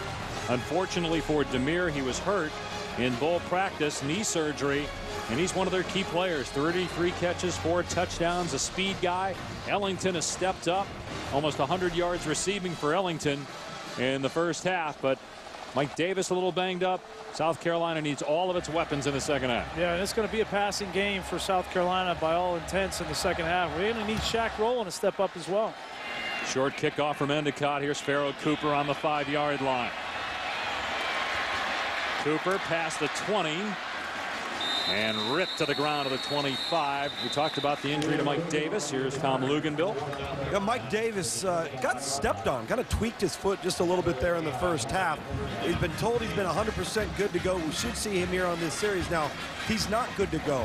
That severely hampers this run game, guys, because now you've got Brandon Wilds in his stead, who doesn't bring the same explosiveness that a Mike Davis does. So let's see if he's 100% good to go, because they got to have him to have any semblance of a power run game. 3 carries, 17 yards for Davis. Over 1,150 yards on the season. 7 100-yard games for Davis. Marcus Lattimore's replacement. He might be better than Lattimore. First down on the South Carolina 25. And Shaw on the keeper. And he fumbled the ball. Recovered in bounds by Wisconsin. Derek Landish forced the fumble, and it's recovered by Ethan Armstrong around the 30-yard line. Great play by Derek Landish. The quarterback, when he runs the ball, defenses are taught to go for the strip because they don't have quite the ball security that running backs do. Great job there by Tanner McAvoy keeping that ball in bounds. Heads up play from the former quarterback. Big turnover. So the Badgers, with their first takeaway, will have it at the South Carolina 31. If you're Wisconsin here, you have to resist the urge to try to throw the ball down the field. Just keep doing what's been working, which is running the ball, pounding it inside. They'll give it to number 25. Melvin Gordon into a wall of South Carolina defenders at the 27-yard line. That's a 4-yard pickup. Gordon comes in, averaging 122 yards per game on the ground. He has 92 today, under 6 yards per carry. Second team All Big Ten, sophomore this year. Thought about going to the NFL, but elected to come back. Rory Anderson told us yesterday he thinks that was a good decision. That Gordon definitely will benefit from another year of college football. It's 2nd and 6. They'll keep it on the ground. Gordon again slammed down, and now a penalty flag. Gordon appears to have the first down, but let's see what the penalty marker is. There was a Wisconsin player on top of Jadeveon Clowney, who's slow to get up. Somebody tackled Kelsey. Holding. Offense number 49. 10-yard penalty. Still second down. That's Sam Arneson. I think when Quarles went down, Clowney went down with him. Well, when you have a tight end that's trying to block, I think this is Arneson here in motion. He's going to try to block. That's Pedersen. Actually, Arneson's on the weak side. He comes over and tries to seal Kelsey Quarles, and he just gets caught. And it's an unfortunate because it's not really a hold. But when Quarles goes down and takes Arneson down, the umpire, all he sees is 2 guys on the ground, and that's an automatic key for him to throw the holding flag. So now 2nd down and 16, and they're out of field goal range here. Quarles jumped offside, so a free 5 yards for the Badgers.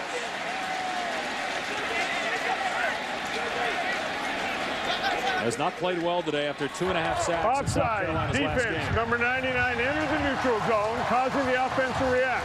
5-yard penalty, still second out. Well, he's talking about this being his last game going to the NFL. Well, he finished strong. Steve Spurrier talked glowingly about him when we spoke to him this week. Hasn't been his best day. He's an outstanding football player, and as you mentioned before, he's going against a really good player in Ryan Groy, the left guard. Still a lot of football left to play. Early third, 4-point Wisconsin lead. Looking to add to it after the takeaway. Stavi. Aberderis on the catch inside the 25.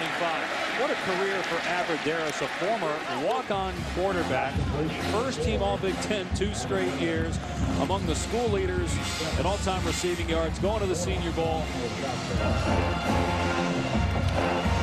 He represents what's great about college football. Really, a former walk-on, outstanding football player. He's earned his stripes at Wisconsin.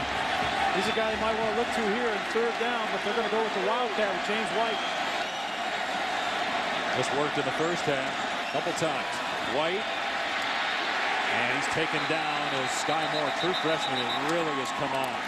Ended up leading South Carolina in tackles. Going to be a good linebacker. And South Carolina made the stop. It's fourth down, and here comes the field goal unit. Well, finally, South Carolina gets a linebacker to make a play, but Sky Moore wasn't blocked on the play. It was an easy play for him. Where they've struggled is these linebackers, Moore, Sharrod Golightly, TJ Holloman. When they get blocked by Watt and these offensive guards, it's been a tough day. 43-yard attempt. Russell hit from 35 earlier. And this one is no good. Wide to the right. So South Carolina holds after the turnover inside its 35-yard line.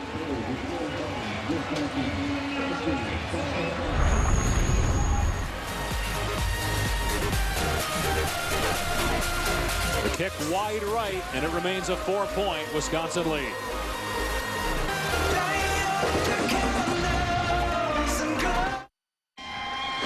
The 2014 Capital One Bowl on ABC. Brought to you by the Quicksilver Card from Capital One. Earn 1.5% cash back on every purchase. Taco Bell. Sometimes you gotta live Mas. And Cadillac. Congratulations to Rocky the Bull, the 2013 Mascot Challenge winner. Mark Mentry, the luckiest man on earth, getting to shake hands with Rocky the Bull there. Check presentation. What did he have to do to win that check? Was that the Mascot Challenge? Yeah. Did they have the obstacle course set up, or what was it? He did it all. You don't know. Barrow Cooper running the Wildcat, a true freshman in at quarterback. He gets to the 28. Let's go to Robert Flores in the studio. All right, Dave, update on the TaxSlayer.com Gator Bowl. Georgia pulling closer against Nebraska. Hudson Mason to Todd Gurley. Little screen pass turns into a touchdown. Right now on ESPN2, 24-19 Nebraska, fourth quarter. Here at 17-13 Wisconsin, midway through the third. Connor Shaw back at the quarterback position after Cooper ran the Wildcat. Here's pressure from Wisconsin. Shaw's pass caught. First down. Jones near the 38-yard line.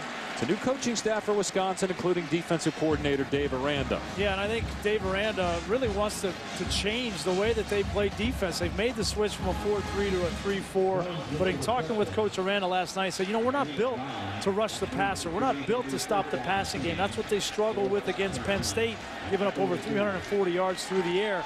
He really wants South Carolina to run the ball. He's more concerned about the arm in the passing game of Connor Shaw today. First down, and Shaw will throw. Has time, and wide open in Wisconsin territory. Shaq Rowland for the first down. That's what you're talking about right there. And I think, yeah, this is the nightmare for Dave Aranda. It's one-on-one, throwing the ball down the field. Shaq Rowland really coming on late. You can see how soft Sojourn Shelton in this secondary is. They're concerned about giving up the deep ball. I don't think Steve Spurrier is going to make a big living in the second half running the ball. It's going to be Connor Shaw and his arm. Aranda told us yesterday, if we were playing Iowa, it would be great. Nothing against Iowa. It just meant a team that's two back, run the ball between the tackles, play action. You don't get that with South Carolina. Wisconsin stacking the box. They're hoping to disguise some coverages. It looked like there was a hold backside. The pass incomplete. Boy, on the pressure, looked like McAvoy was getting held, but no flag. And it's 2nd down and 10. And that's what Dave Aranda was telling us. In order for them to affect the quarterback, they can't do it with 3 and 4 defensive linemen. They have got to bring linebackers and secondary players like Tanner McAvoy. They've got to isolate Chris Borland on matchups. They just don't have those kind of pass rushers, so that exposes them in the back end. 2nd and 10 at the 47 of Wisconsin. Shaw finds Ellington near the 40-yard line and close to 100 yards receiving on the day. The linebacker Chris Borland on the tackle. So here's a critical 3rd down. Out of field goal range from here. South Carolina looking to keeping the drive going and get Wisconsin's defense tired. Keep Wisconsin's offense on the sideline. And this is where you have got, if you're Wisconsin, you have to account for Connor Shaw running the football. Whether it's a spy with Borland, that's where he can kill you.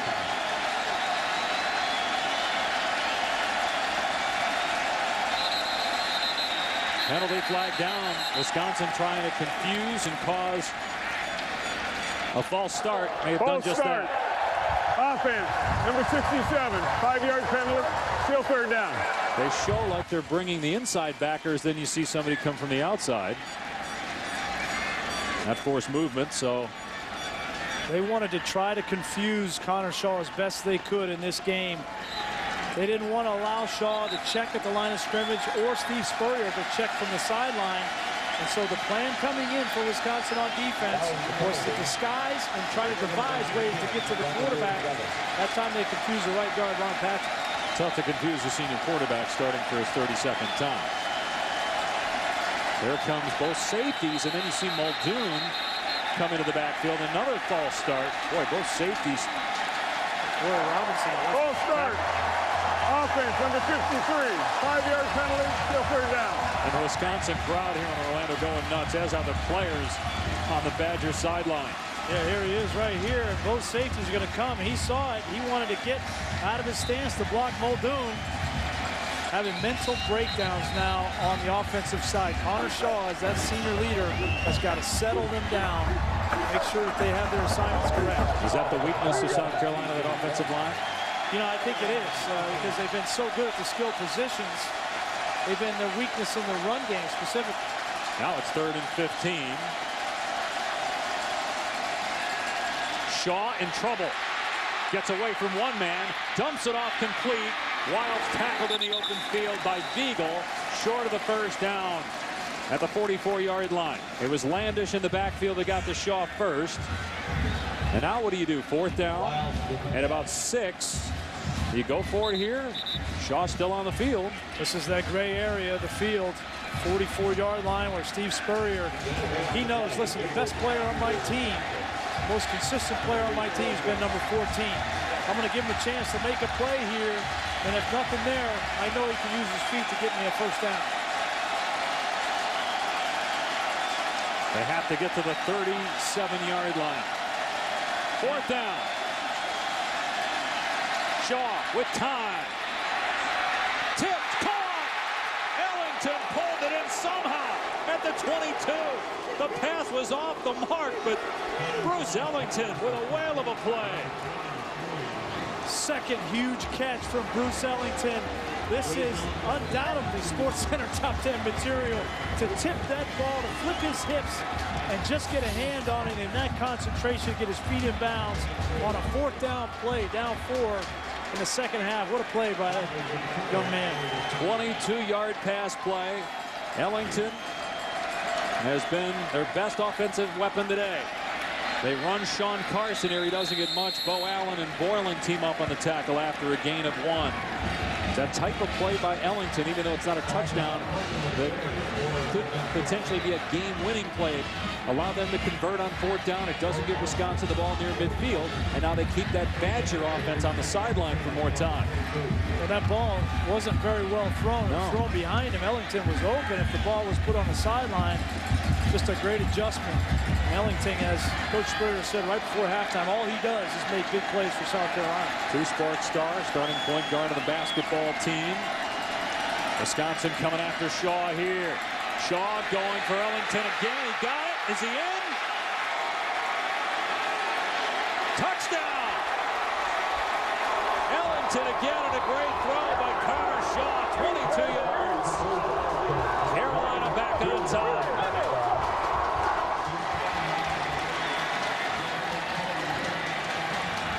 This time Connor Shaw put it right on the money. Same route. Great footwork. Tippy toe around the pylon by Bruce Ellington. Great recognition from Connor Shaw to see he had one-on-one man coverage. Ellington on the safeties, Desmond southward. Easy pitch and catch for the touchdown. And clearly a touchdown as you looked at Ellington's feet there, skip inside the pylon. Now the extra point. It's good from Elliott Fry, and it's 20-17 Gamecocks. We knew the second half this game would be on Connor Shaw's shoulders. He needed a receiver to step up, and Bruce Ellington's done it all year.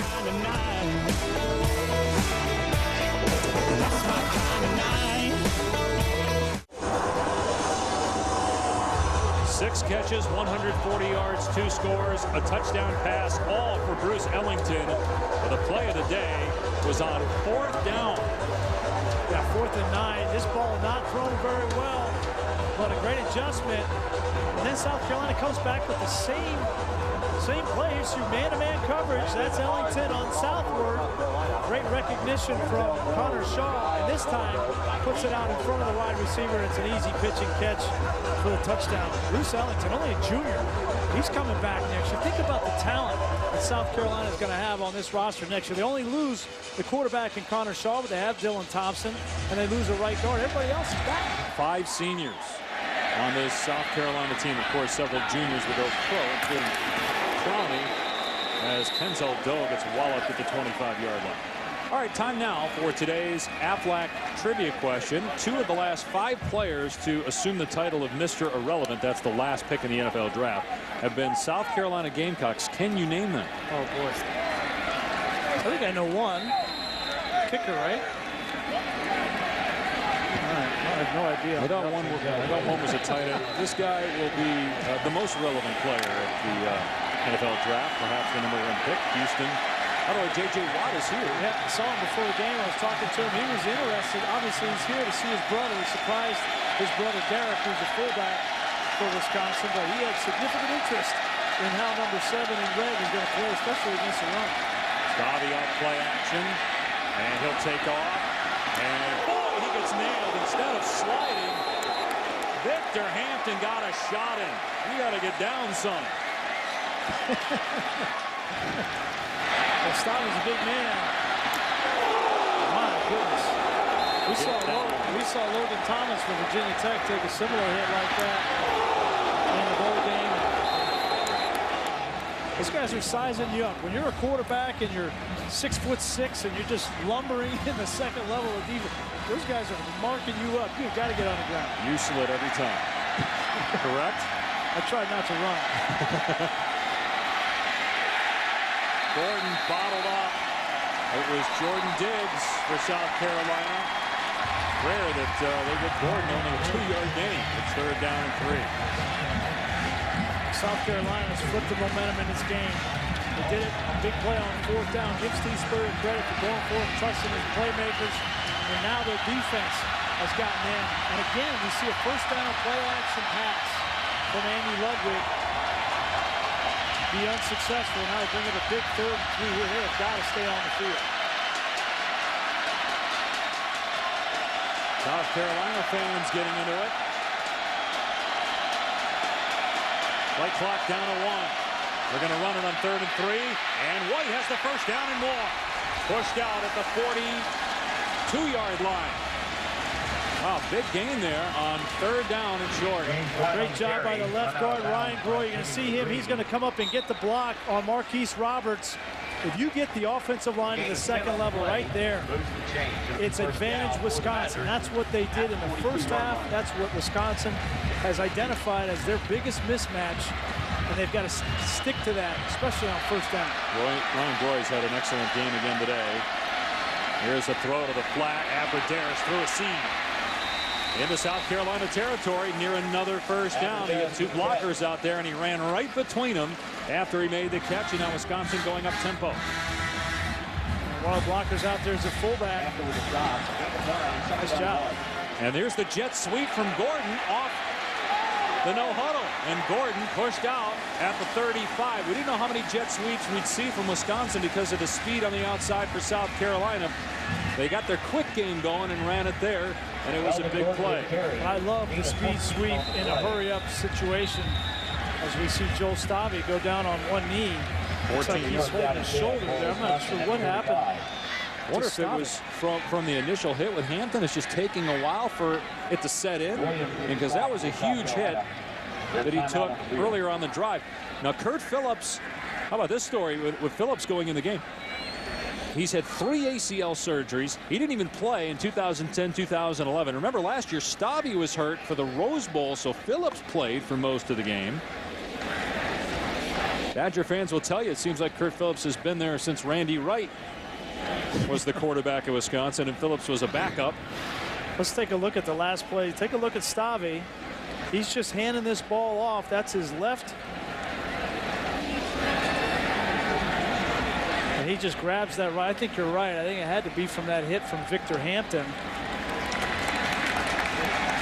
Clearly something wrong with the right shoulder from Joe Stavi. Well, he broke his clavicle last year. Yep. And Kurt Phillips had to play. And so now, what a great story this could be for Kurt Phillips, battling through all the injuries. Now a chance to go win the game for his team as Stavi will go back to the Wisconsin locker room.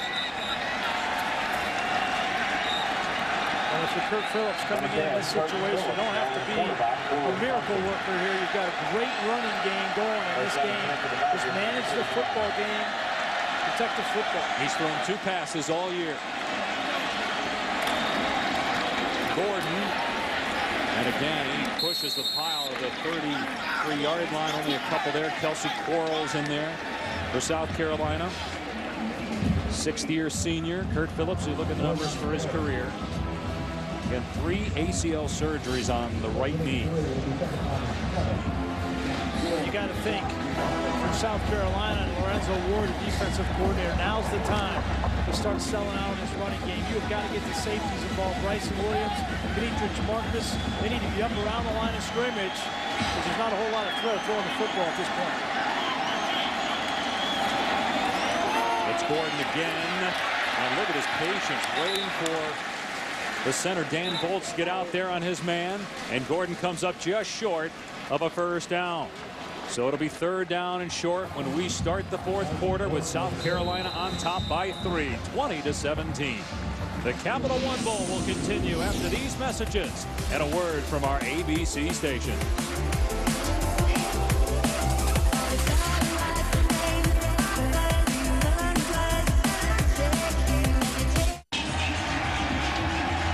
Missed field goal by Jack Russell from 42 yards. Right now the difference, South Carolina on top by 3. Let's go ahead and answer today's Aflac trivia question before we start the 4th. 2 of the last 5 players to assume the title of Mr. Irrelevant. That's the last player drafted. Justice Cunningham was the one that I was thinking, because it was just this year. But Ryan Suckup, you remember that one, 2009. Huh? Well, I remember it because Broncos playing the Chiefs. You just see Suckup quite a few times. So 3rd down and 1 for Wisconsin. Kurt Phillips in for an injured Joel Stavi at quarterback. Ball inside the 25 of South Carolina. The Gamecocks with 10 guys around the line of scrimmage. Here's Gordon. And Gordon appears to be short. Kadetrix Marcus on the stop. 4th down. From here, it's about a 42-yard field goal. That's where Russell missed from in the 3rd quarter. You going on 4th down? Yeah, I think based off of that miss earlier in the game by Jack Russell, the way that they've been running the football, best unit on this Wisconsin team today has been this offensive line up front. Give the ball to James White, Melvin Gordon, inside the tackles. Trust your offensive line. It is Gordon behind Derek Watt. 4th down and a yard. Again, 10 men in the box for South Carolina. And it's Gordon, and he will not make it. Sharrod Golightly was there first for South Carolina. A great stand of the Gamecocks.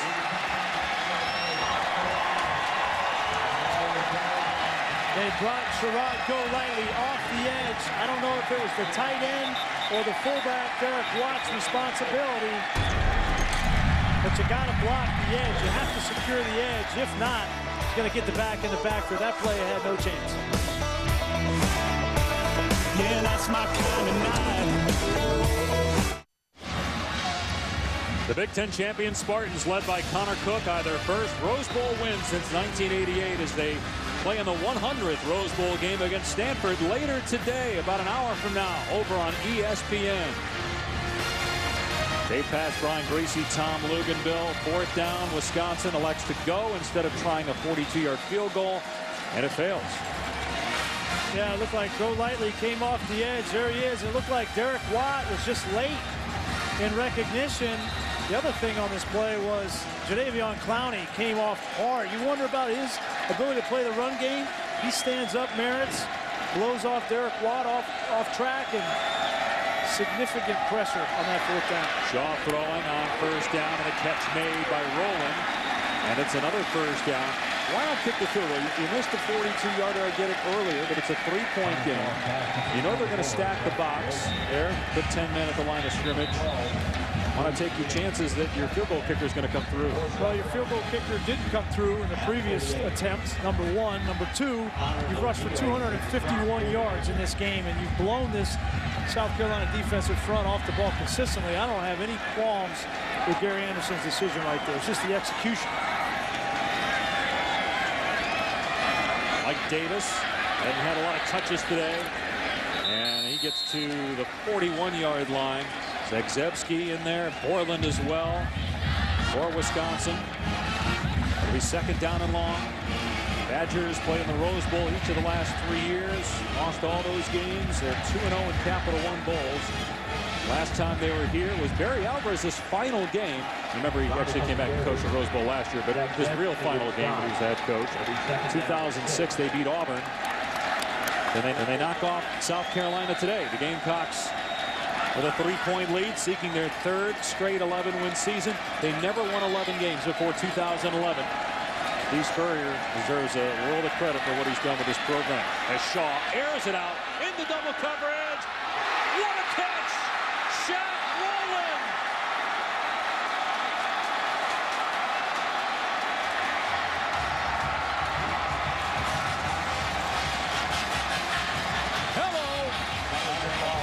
Great concentration by Shaq Rowland. Dave Aranda, the defensive coordinator for Wisconsin, told us his worst nightmare is when teams just throw the ball up down the field. That's how Allen Robinson had over 100 yards receiving from Penn State, and that's exactly the scenario that Rowland had in that play. 49 yards there. You saw acrobatic catches by Ellington on the last drive. Now back to the ground, and Davis stood up at the 8. It'll be 2nd and goal from there. Ethan Armstrong on the hit. Wisconsin just doesn't have that ball hawk in the secondary. Sojourn Shelton is their closest guy, but he's a true freshman. He's 5'9". That was Caputo, who's going to be a good player. He's 6'1", but he's just a sophomore. He's more of a run support guy.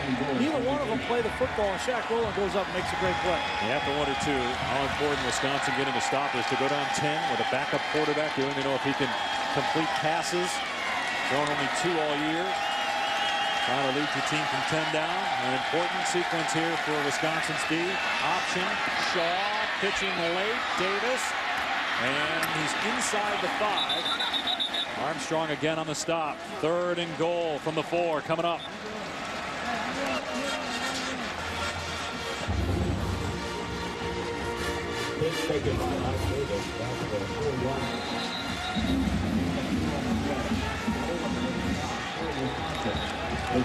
What a start to 2014. Got a great day, a great weekend of college football on ABC and ESPN.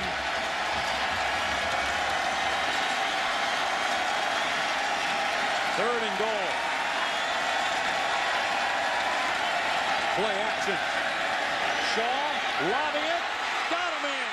Touchdown, South Carolina. Jarrell Adams. And it's a 9-point Gamecocks lead. That surprised me that Adams was that wide open, because on third down, you have to anticipate that they're going to throw the football, and Adams lined up on one side and just released through the line of scrimmage all the way to the other side of the field, and backup safety Nate Hammond had him in coverage. Couldn't stay with him. What a day for Connor Shaw, his final game as a South Carolina quarterback. One of the all-time greats at South Carolina. The extra point makes it a 10-point lead. Connor Shaw, 3 touchdown passes, giving him 24 on the year. Just 1 interception. He also has a touchdown catch. But it was the defense that helped Shaw on this drive, getting the stop on 4th and 1. Clowney blowing up the play. And it's a 10-point South Carolina lead as you're watching the 2014 Capital One Bowl.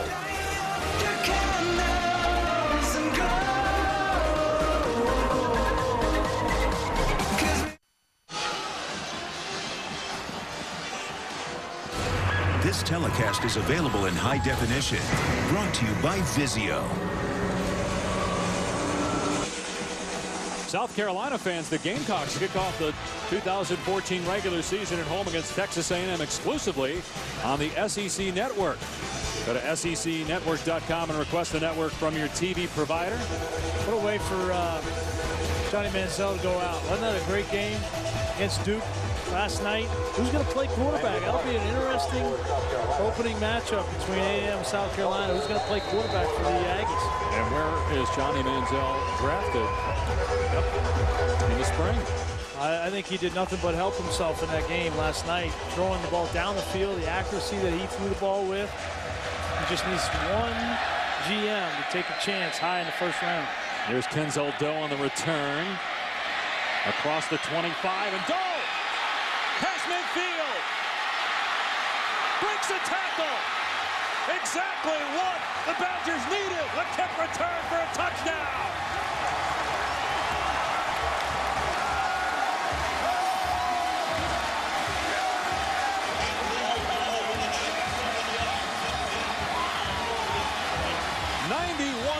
Kickoff return for a touchdown, and Wisconsin is right back in it. Their starting quarterback is hurt. Their backup, Kurt Phillips, has not played a lot this year, although has a lot of experience. They needed a spark, and they just got it in the return game. After the special teams have been problematic today with the missed field goal. Badgers quickly back within 3 with a ton of time on the clock. There may not be a whole lot of speed on this Wisconsin team outside of the running back position, but plenty of speed from Kenzel Doe. A few blocks, springing to the second level, and the stiff arm tiptoes into the end zone. Yeah, that's my kind of night. You're watching the 2014 Capital One Bowl. A thrilling game here in Orlando. South Carolina's lead cut to 3 on a kick return for a score by Wisconsin. That was great design. We don't often talk about the design of kickoff return blocking, but what they're going to do is they're going to double team number 3 right there. He's the man responsible for the lane that Doe is going to run through. Great design. You kick him out, and where does Doe go? Right in that lane. Great design by Wisconsin, who identifies the way that South Carolina likes to cover kicks and kicks out number 3 with the double team. Last kickoff return for a touchdown for Wisconsin, 2010. Gilreath against Ohio State. Doe, a 91-yard return to pull the Badgers within 3, and now Endicott will kick off. Pharaoh Cooper, a dangerous return man for South Carolina.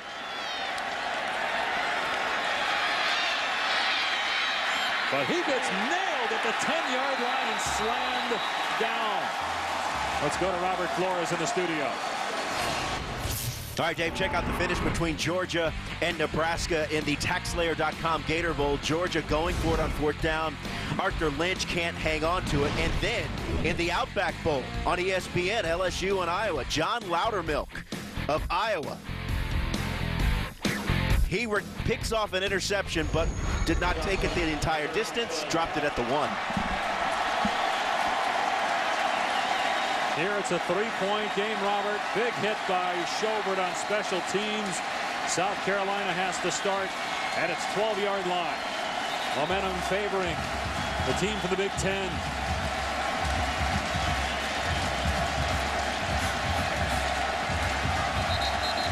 Worst starting field position of the day. South Carolina late getting Barrow Cooper, the 11th man on the field. The play clock is at 12. The Gamecocks may have to burn a timeout here. That play clock's at 5 now. They bring Ellington in motion. And here's Shaw hurdling a defender. And up to the 18. Let's check in with Tom. Well, Joe Stave, the Wisconsin quarterback, finally brought out of the locker room with what they're calling a shoulder strain at this point. They just wanted to examine him, take some time. He is out of the game. And as you guys have mentioned, with Kurt Phillips' limited reps, South Carolina's made some adjustments within their defensive front. They shifted down and got into some 5-man fronts, locking up the gaps. Running the football has not been as easy in the latter part of that third quarter and early part of the fourth quarter, so they better come up with some answers, Wisconsin, on offense. There's the hit by Victor Hampton where Stave should have slid. Now you got the Wildcat Cooper taking off on 2nd and 5. Got the first down, it appears, at the 22-yard line, so they'll move the chains here.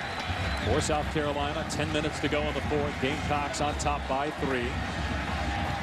This is a big drive for Connor Shaw. Steve Spurrier knows Connor Shaw, he's going to put the game in his hands. They're not going to get conservative, not going to go in the shell. It's a 3-point game. Fourth quarter of his last game in a South Carolina uniform. Best playmaker on the field. This is right where Connor Shaw wants this game, in his hands in the fourth quarter. See what kind of looks we get from Wisconsin's defense as well. They've been trying to disguise and confuse Connor Shaw. Who's going to go deep. Single coverage down the sideline. And the pass is on the money to roll it. Great throw by Connor Shaw to the 44 of Wisconsin. What a dive from Connor Shaw. That ball could not have been thrown better. Right foot clearly in bounds. That was tight coverage. Sojourn Shelton was in good position. Plenty of speed to run with Shaq Rowan. You just can't defend the perfect pass. And that's exactly what Connor Shaw put on Shaq Rowan. And a good move, too, on the sideline to avoid the bench. 33-yard catch. And South Carolina is back in Wisconsin territory. Rowland suspended 3 games earlier in the season for a violation of university policy. They needed him today with the injury to Damiere Byrd. Shaw finds Shamir Jeffrey, and he gets knocked down. Marco Caputo, one of the most improved players on this Wisconsin defense, made the play. 2nd down and long. Orland was there too.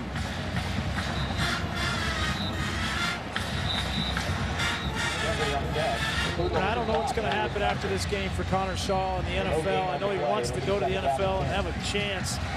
I think he'll get his chance, but certainly he can look back on his career at South Carolina and say, I did everything I possibly could for my team and laid it all on the line. Shaw to throw again, steps up to run. He's got Green in front of him, heads for the sideline, and great footwork to get the first down.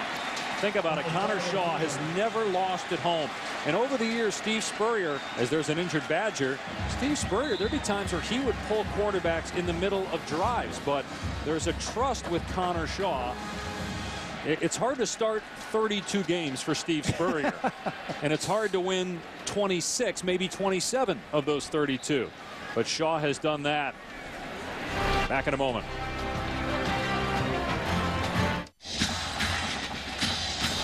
The 2014 Capital One Bowl on ABC.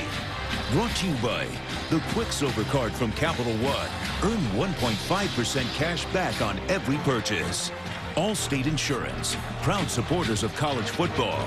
Are you in good hands? And Nissan, premier partner of the Heisman Trophy.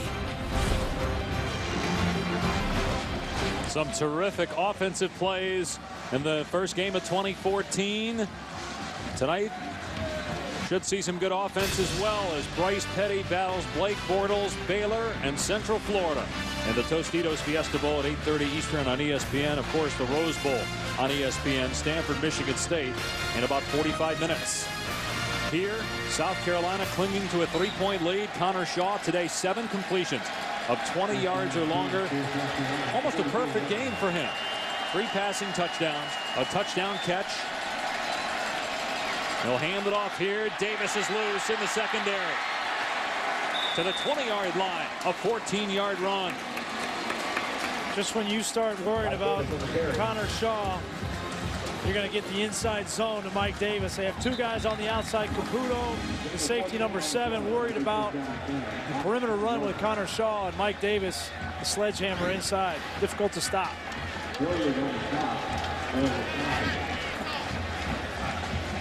11 first downs in the second half for South Carolina. You know, we might be in this game watching two of the Heisman front runners going into 2014. Mike Davis will certainly be in the conversation if he can stay healthy, and Melvin Gordon on the other side for Wisconsin. There's Shaw, and he's to the 10 before Borland makes the stop. Close to another first down. It is a first down, so first and goal. Can the Badgers get a stop? Take a look at Mike Davis right here. He's going to get the fake, but then he's not going to get it. He's also going to get a block that's going to free Connor Shaw. Unselfish nature of Mike Davis right there. You get that block on Tanner McAvoy. That's how you get +1s on offense. Is you have players that go beyond just the call of duty to carry out my fake. I'm actually going to get a block too. 8th play of the drive that started at their 12-yard line. And in 4 minutes, they're at the Wisconsin 10, first and goal. And here's the handoff to Davis. Stretching for the goal line. No, he's just short. It'll be second and goal on the 1. And Davis hurt again. Boy, you get the feeling, at least I don't know about you, watching this game, that Mike Davis was not 100%. He looks like he's in a lot of pain. Well, he was shaken up in November and fought their injury. We saw him get banged up a couple times today. And boy, we were there for the Marcus Lattimore injury when South Carolina lost its heart and soul last year. Well, he went down, and there were guys on the back of his legs. And you always wonder about the ankles. Take a look at his right leg. And got rolled up on there by Beagle. Landish was there too for Wisconsin. You hope in these situations, obviously you don't think that he's going to be back in this game, but you hope in these situations that this isn't a break but just a sprain. But clearly that right ankle got rolled up on. Such an outstanding talent, and such a great kid who burst onto the scene. Really, we didn't know anything about Mike Davis coming into this football season. And as you said, through the first 8 or 9 games of the year, he was the best back in the SEC, hands down. I'm going to shake it off. He might be back in this game. Has to sit for at least 1 play because of the injury. Brandon Wilds will replace him. We'll see if Davis can return. Got stepped on in the first half, was out for the remainder of the half, but came back early in the second half. You saw Chris Borland, the linebacker for Wisconsin, come up and give him a pat on the back. Great sportsmanship from the middle linebacker. He's that kind of guy you want to have on your team. He's going to hit you as hard as he possibly can in the hole, but he's going to help you up after he knocks you down. Can he make a play here? For Wisconsin to go down 10, you can't keep relying on kick return at some point. Got to get a stop. Keep it a 1-possession game as we near 6.5 to go. Connor Shaw, quarterback sneak. Borland did make a play. He got Shaw from behind, wrapped him around. The ball may have come out as well. Hard to tell, though, in that pile whether it came out. Wisconsin's got the ball. Bo Allen has it in his hands, but they're saying third down. They're saying third down, so no fumble. And again, it's almost impossible to really review this in the middle of the field. The linesman came in shaking his head, saying no fumble. Look at Borland go over the top. He was anticipating that quarterback sneak. It looked like right here when he goes to extend the ball. Was he in? Did he get the ball across? Or was forward progress ruled stop before he stretched it out? So they're going to look at this here to see if he got in. And let's go ahead and check in with Mark Perlman, who's with us in the booth, Pac-12 line of scrimmage supervisor. Is that a touchdown? Did he get the ball across that time? Yes, that last shot they showed. The ball clearly was in there when he stretched it out, and then they ripped it out of his hands. And forward progress was not stopped in that situation. Correct. That's interesting because the linesman came in and he did not signal touchdown, but he did not signal fumble. If he felt like that ball didn't get across the line, the goal line, he should have ruled it a fumble. But I think, you know, you're right. When you come back on review here. There, he's across there. Yeah. That's a touchdown there. Like you alluded to earlier, it's very difficult to see in that big mess on the angles. That would be his 5th touchdown that he's accounted for today. 3 passing touchdowns, a touchdown catch, and now a rushing touchdown. Ruling on the field is that he's down, so it has to be indisputable video evidence to overturn that. But it looks like that's a touchdown. Yes.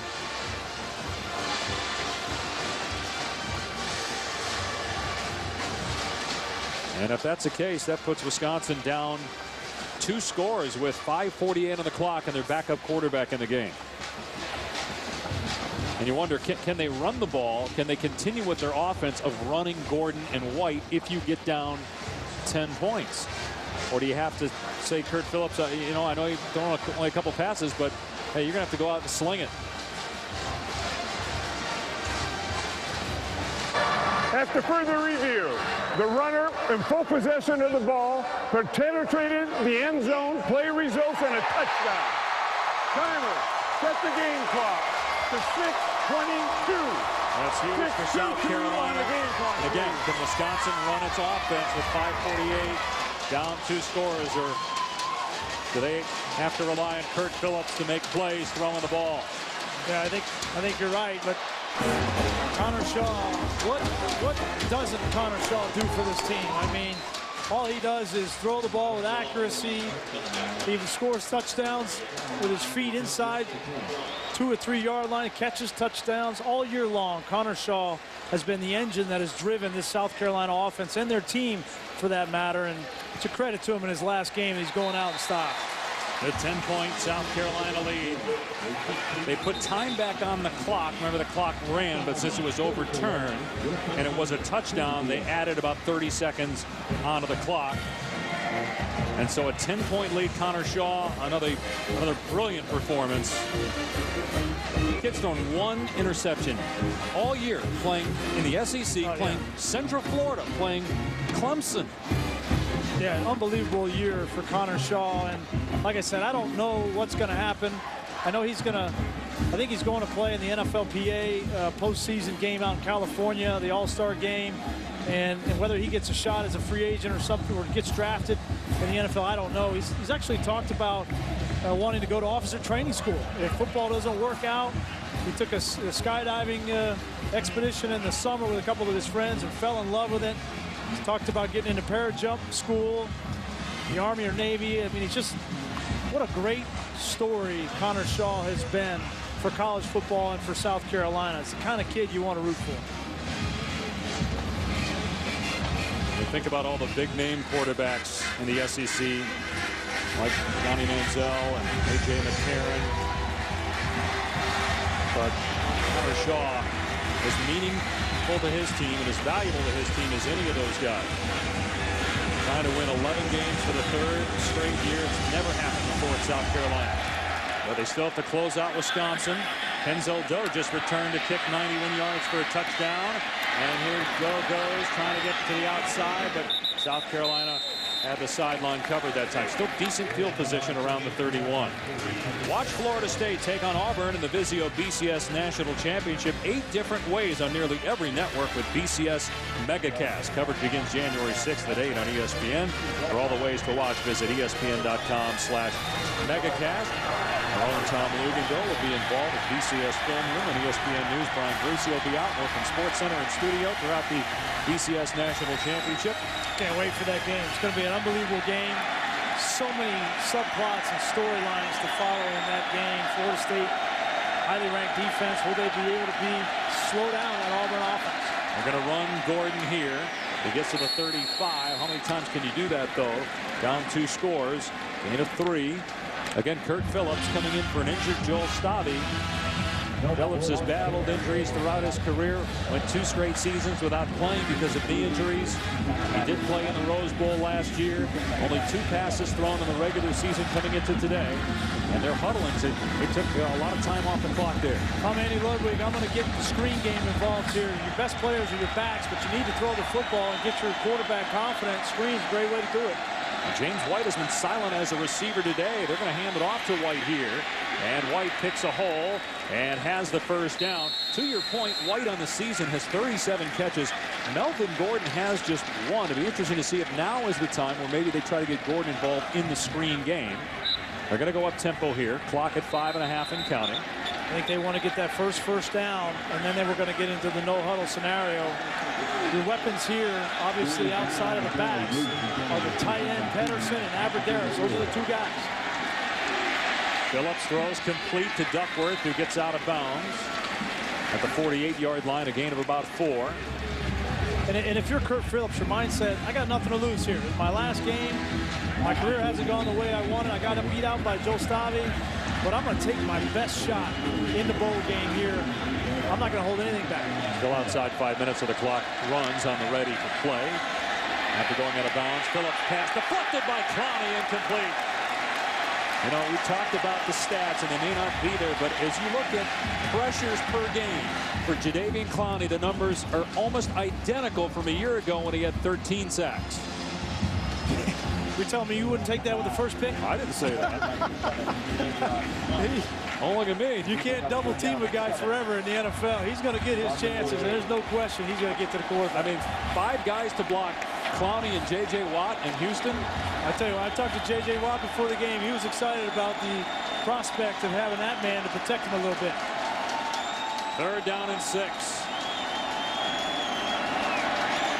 Phillips dumps it off. Here's White out in space, and a nice play by Sky Moore.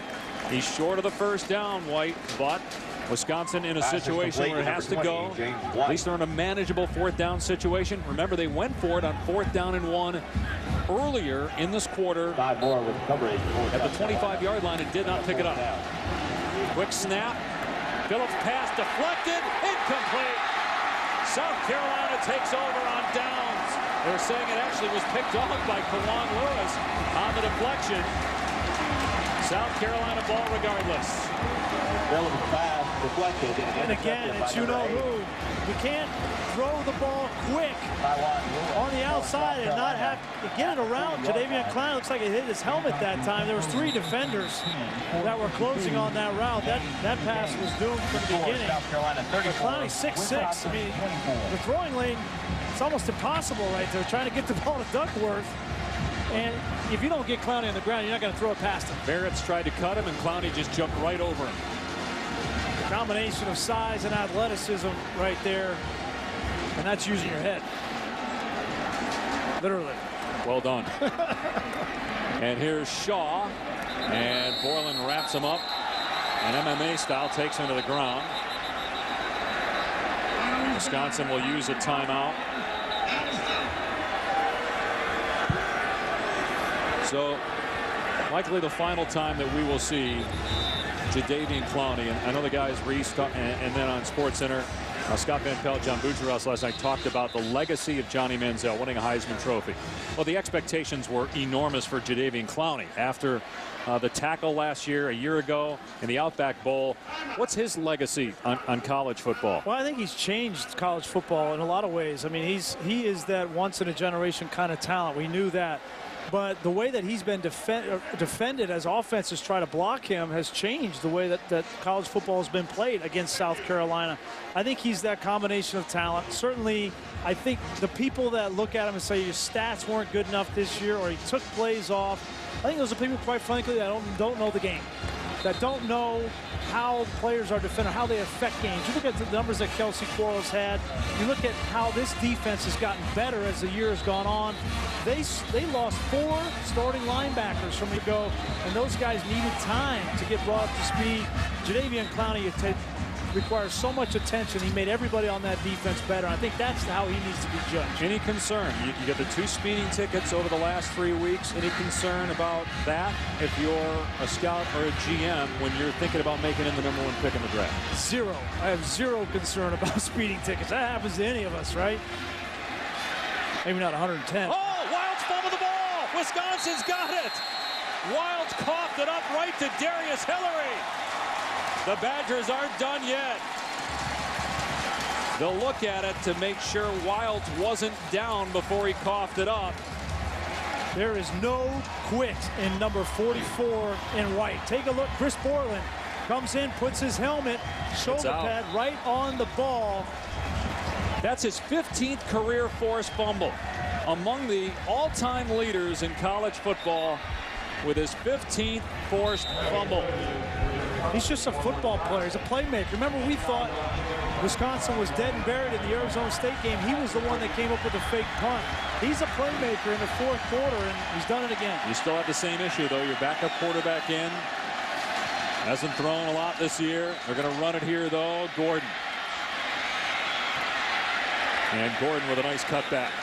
For the 43, clock is not your friend, 4.5 and counting, and you used the timeout on defense and 2 left. Again, how many times can you run the ball in this situation? You know, the last series they tried to throw the ball quick, and the throwing lanes were tight.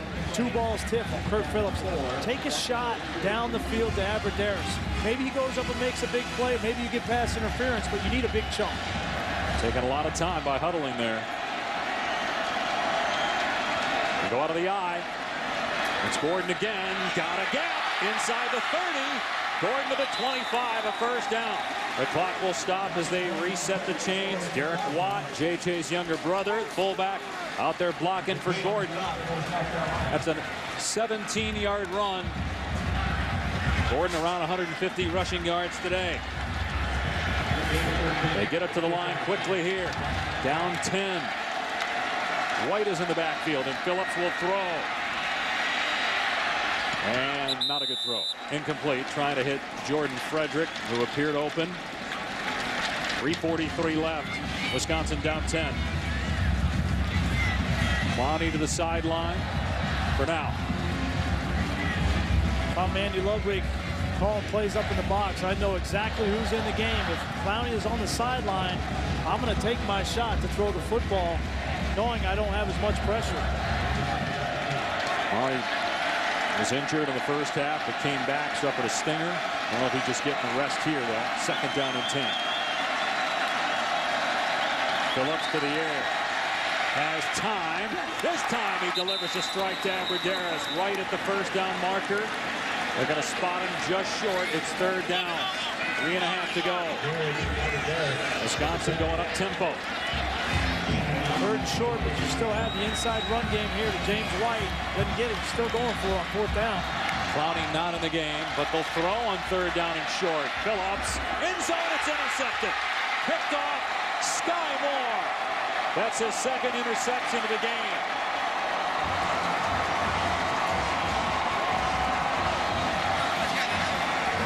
Phillips had Jacob Pedersen. They had exactly what they wanted, a 2-deep defense. He needed to put the ball. You're going to see Pedersen's going to come from outside. The ball needed to be put back here, but it's thrown behind him, and that gave Sky Moore an opportunity to make a great play on the ball. There comes Pedersen. That ball needed to be thrown more towards the goalpost. It was thrown behind him, and Moore makes a very athletic play to seal the game for South Carolina. You also had the check down White open to get the first down at 3rd and 1. And it's difficult as a backup quarterback. Sure. You don't have these reps. Sure. You don't have the timing.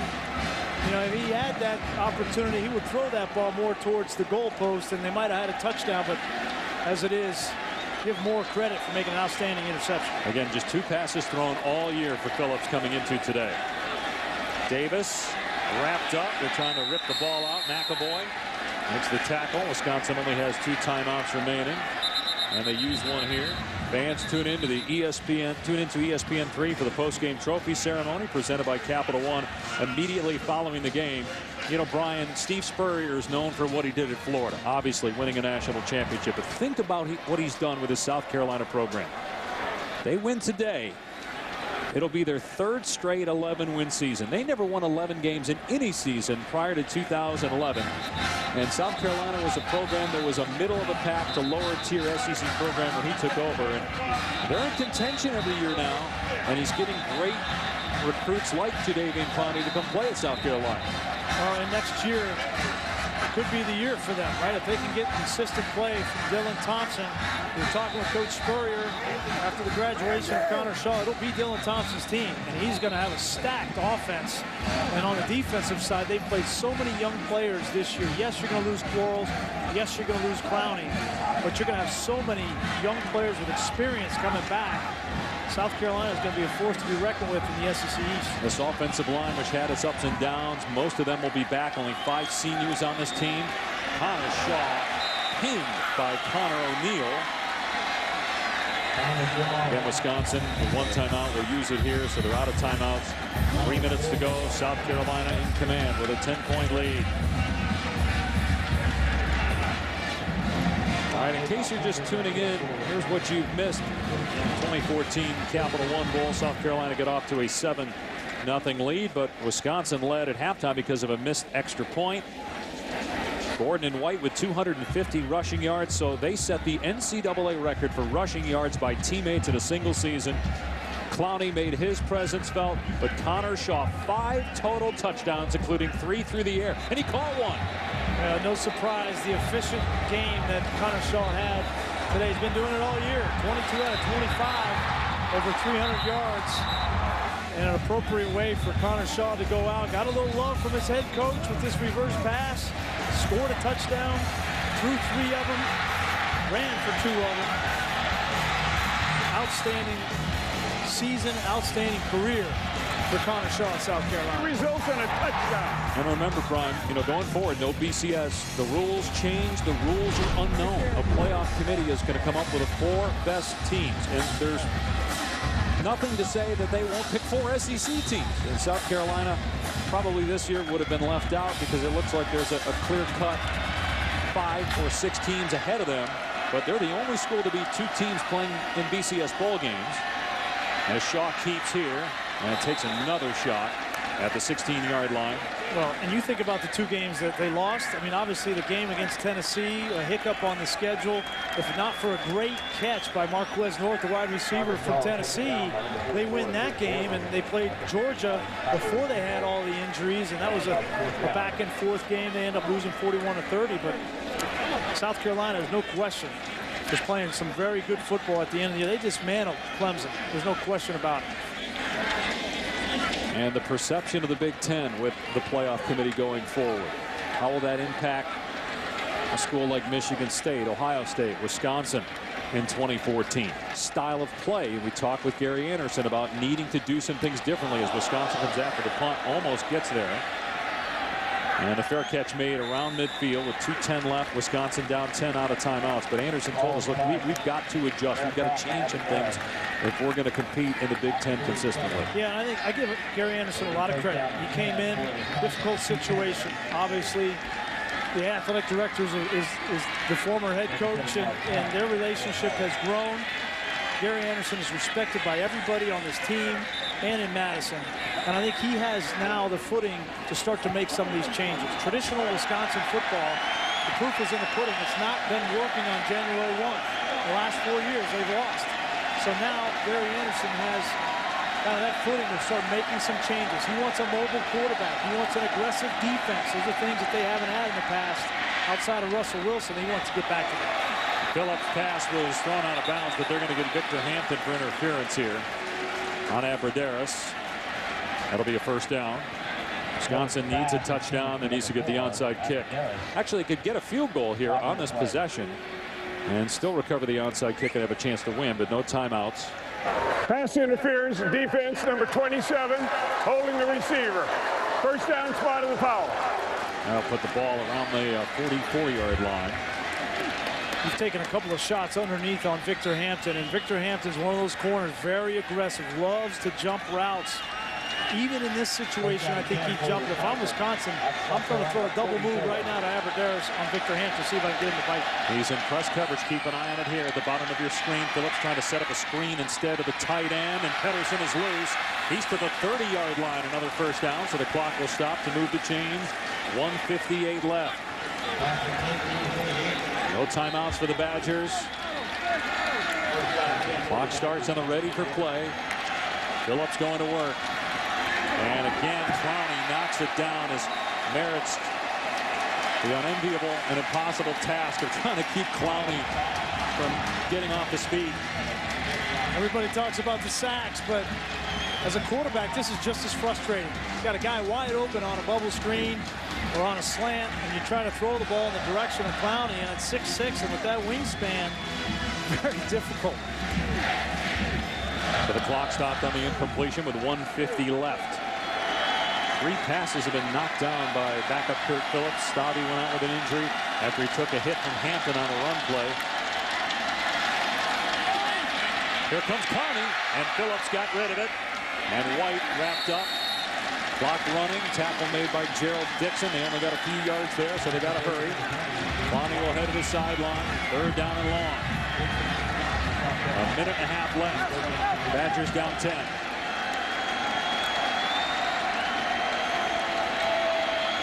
Everybody covered. Phillips trying to buy time. He'll take off. He did not head out of bounds, but he did get the first down, so that'll stop the clock momentarily with 1:17 remaining. Great effort from Kurt Phillips. Nobody open downfield. He knows he's got to get a first down and gets it. Again, with 8 on the play, that'll move the chains. First down and 10. For Wisconsin at the 20.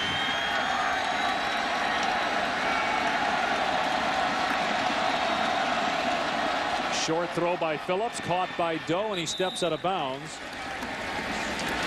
This is where Wisconsin struggles because they don't have the depth at wide receiver. So in the 2-minute drill, they can't substitute wide receivers. So Aberderis is blown right now. He can't run a double move down the field because he's run 6 routes in a row. They got no substitution. You're down 10, so again, a field goal is still an option here. You have to get an onside kick no matter what. You have to get a score on this possession. You need time left on the clock. So we'll see here if Gary Anderson, if they can decide in a minute if he elects to kick a field goal on 3rd down. Here comes Gordon in motion. Phillips throws to Aberderis. Here's a pitch to Gordon. He fumbled the ball. South Carolina's got it. Kawan Lewis with the recovery.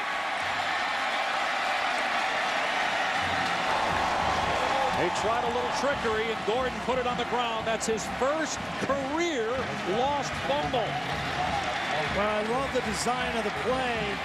It didn't look like he was going to get much more yardage. Ball was a little bit behind him. South Carolina played it very well on the defensive side.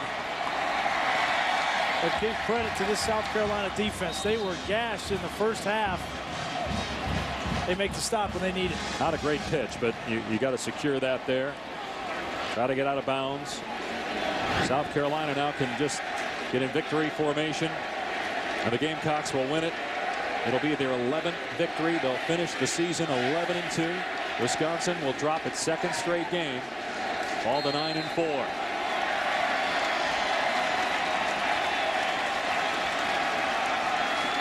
Connor Shaw, our Capital One player of the game. He threw only 3 incompletions. He did have a fumble, but Wisconsin was unable to capitalize. 3 touchdowns, over 300 passing yards, a rushing touchdown, and a receiving touchdown in his final game. And a fitting way for him to go out. Jadeveon Clowney getting a lot of love from his teammates. They understand it's his last game in all likelihood. And that's it. See you in the NFL, number 7. And here comes the Spurrier Gatorade bath. He knew it was coming. Oh, he put on a jacket. And he put his head, the hoodie up so he wouldn't get it caught in the back of his neck. It was proper planning from the head ball coach. I think Clowney wanted to get that in after some of Spurrier's speeding ticket remarks. That he'd be able to pay for those tickets and pay for driving school January 2nd. 3rd consecutive 11-win season, first time in school history. A great year for the Gamecocks and Steve Spurrier. And Spurrier standing by with Tom down on the field. Coach, 3 consecutive 11-win seasons. It's got to be exciting for you and this program. I tell you what, our guys played well in the fourth quarter. Gave up that kickoff return, but our offense, Connor Shaw and Bruce Ellington, and then we finally got Mike Davis a few yards, and our defense was sensational. We've been good in the fourth quarter. That's how we won 11. Connor Shaw, a remarkable year and a remarkable career. How does he stack up in your eyes with some of the greats you've coached? Well, he's the best running quarterback I guess I've ever coached, and he certainly can throw it too. And I think all the NFL guys saw how he can pass the ball. So he's got a future up there. All right, Coach. Hey, good luck and go enjoy it. Thank you, Loogie. All right, Loogie. And Steve Spurrier happy after another win of the Capital One Bowl. Hey, Jadeveon Clowney with Tom. Go ahead. Jadeveon Clowney, a great bowl win, a season that you got to be proud of. How do you feel like this season went for you? I mean, it's been great, man. Just been out here with a good group of guys, and we put everything into this from the summer. And we just out here working, man, trying to be a great football team together. I miss everything about Carolina, man. I love everybody here. So this is your last year in a Carolina uniform? Yes, sir. You're declaring for the NFL draft? Yes, sir. Good luck to you. Thank you, man. Take care. So no suspense. Jadeveon Clowney had made his mind up already. He's going to the NFL. We'll see if he's the #1 pick. J.J. Watt, brother Derek, plays for Wisconsin, was in attendance today. Will they be teammates next year? One thing's for sure, South Carolina, an 11-win team, 3rd straight year. That's never happened in school history. They won 15 in a row against non-conference teams. They win the Capital One Bowl for the 2nd time in 3 years. They beat Wisconsin behind a 5-touchdown performance, 3 different ways that Connor Shaw scored. A 10-point win over Wisconsin. Back with a trophy presentation. South Carolina wins the Capital One Bowl.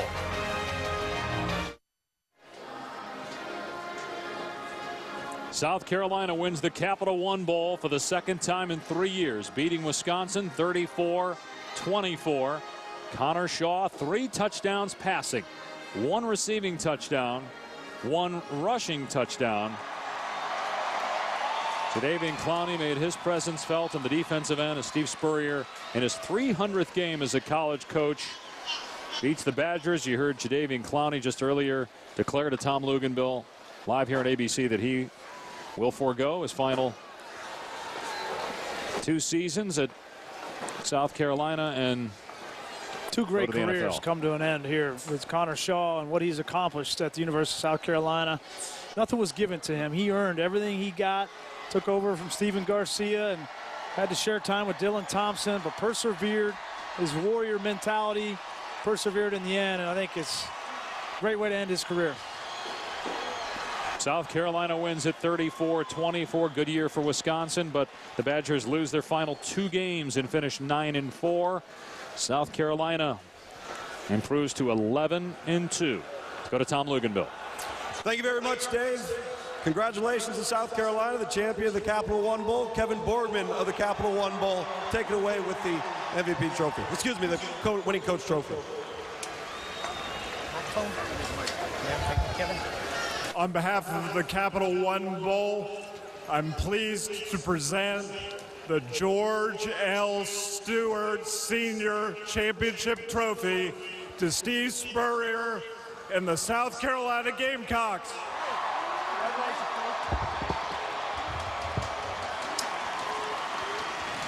Okay. Thank you very much. Thanks to all you Gamecocks for coming down here. You were the difference. Big difference. Hey, these 2 Capital One Bowls in a row are pretty nice, but that state championship ain't bad either.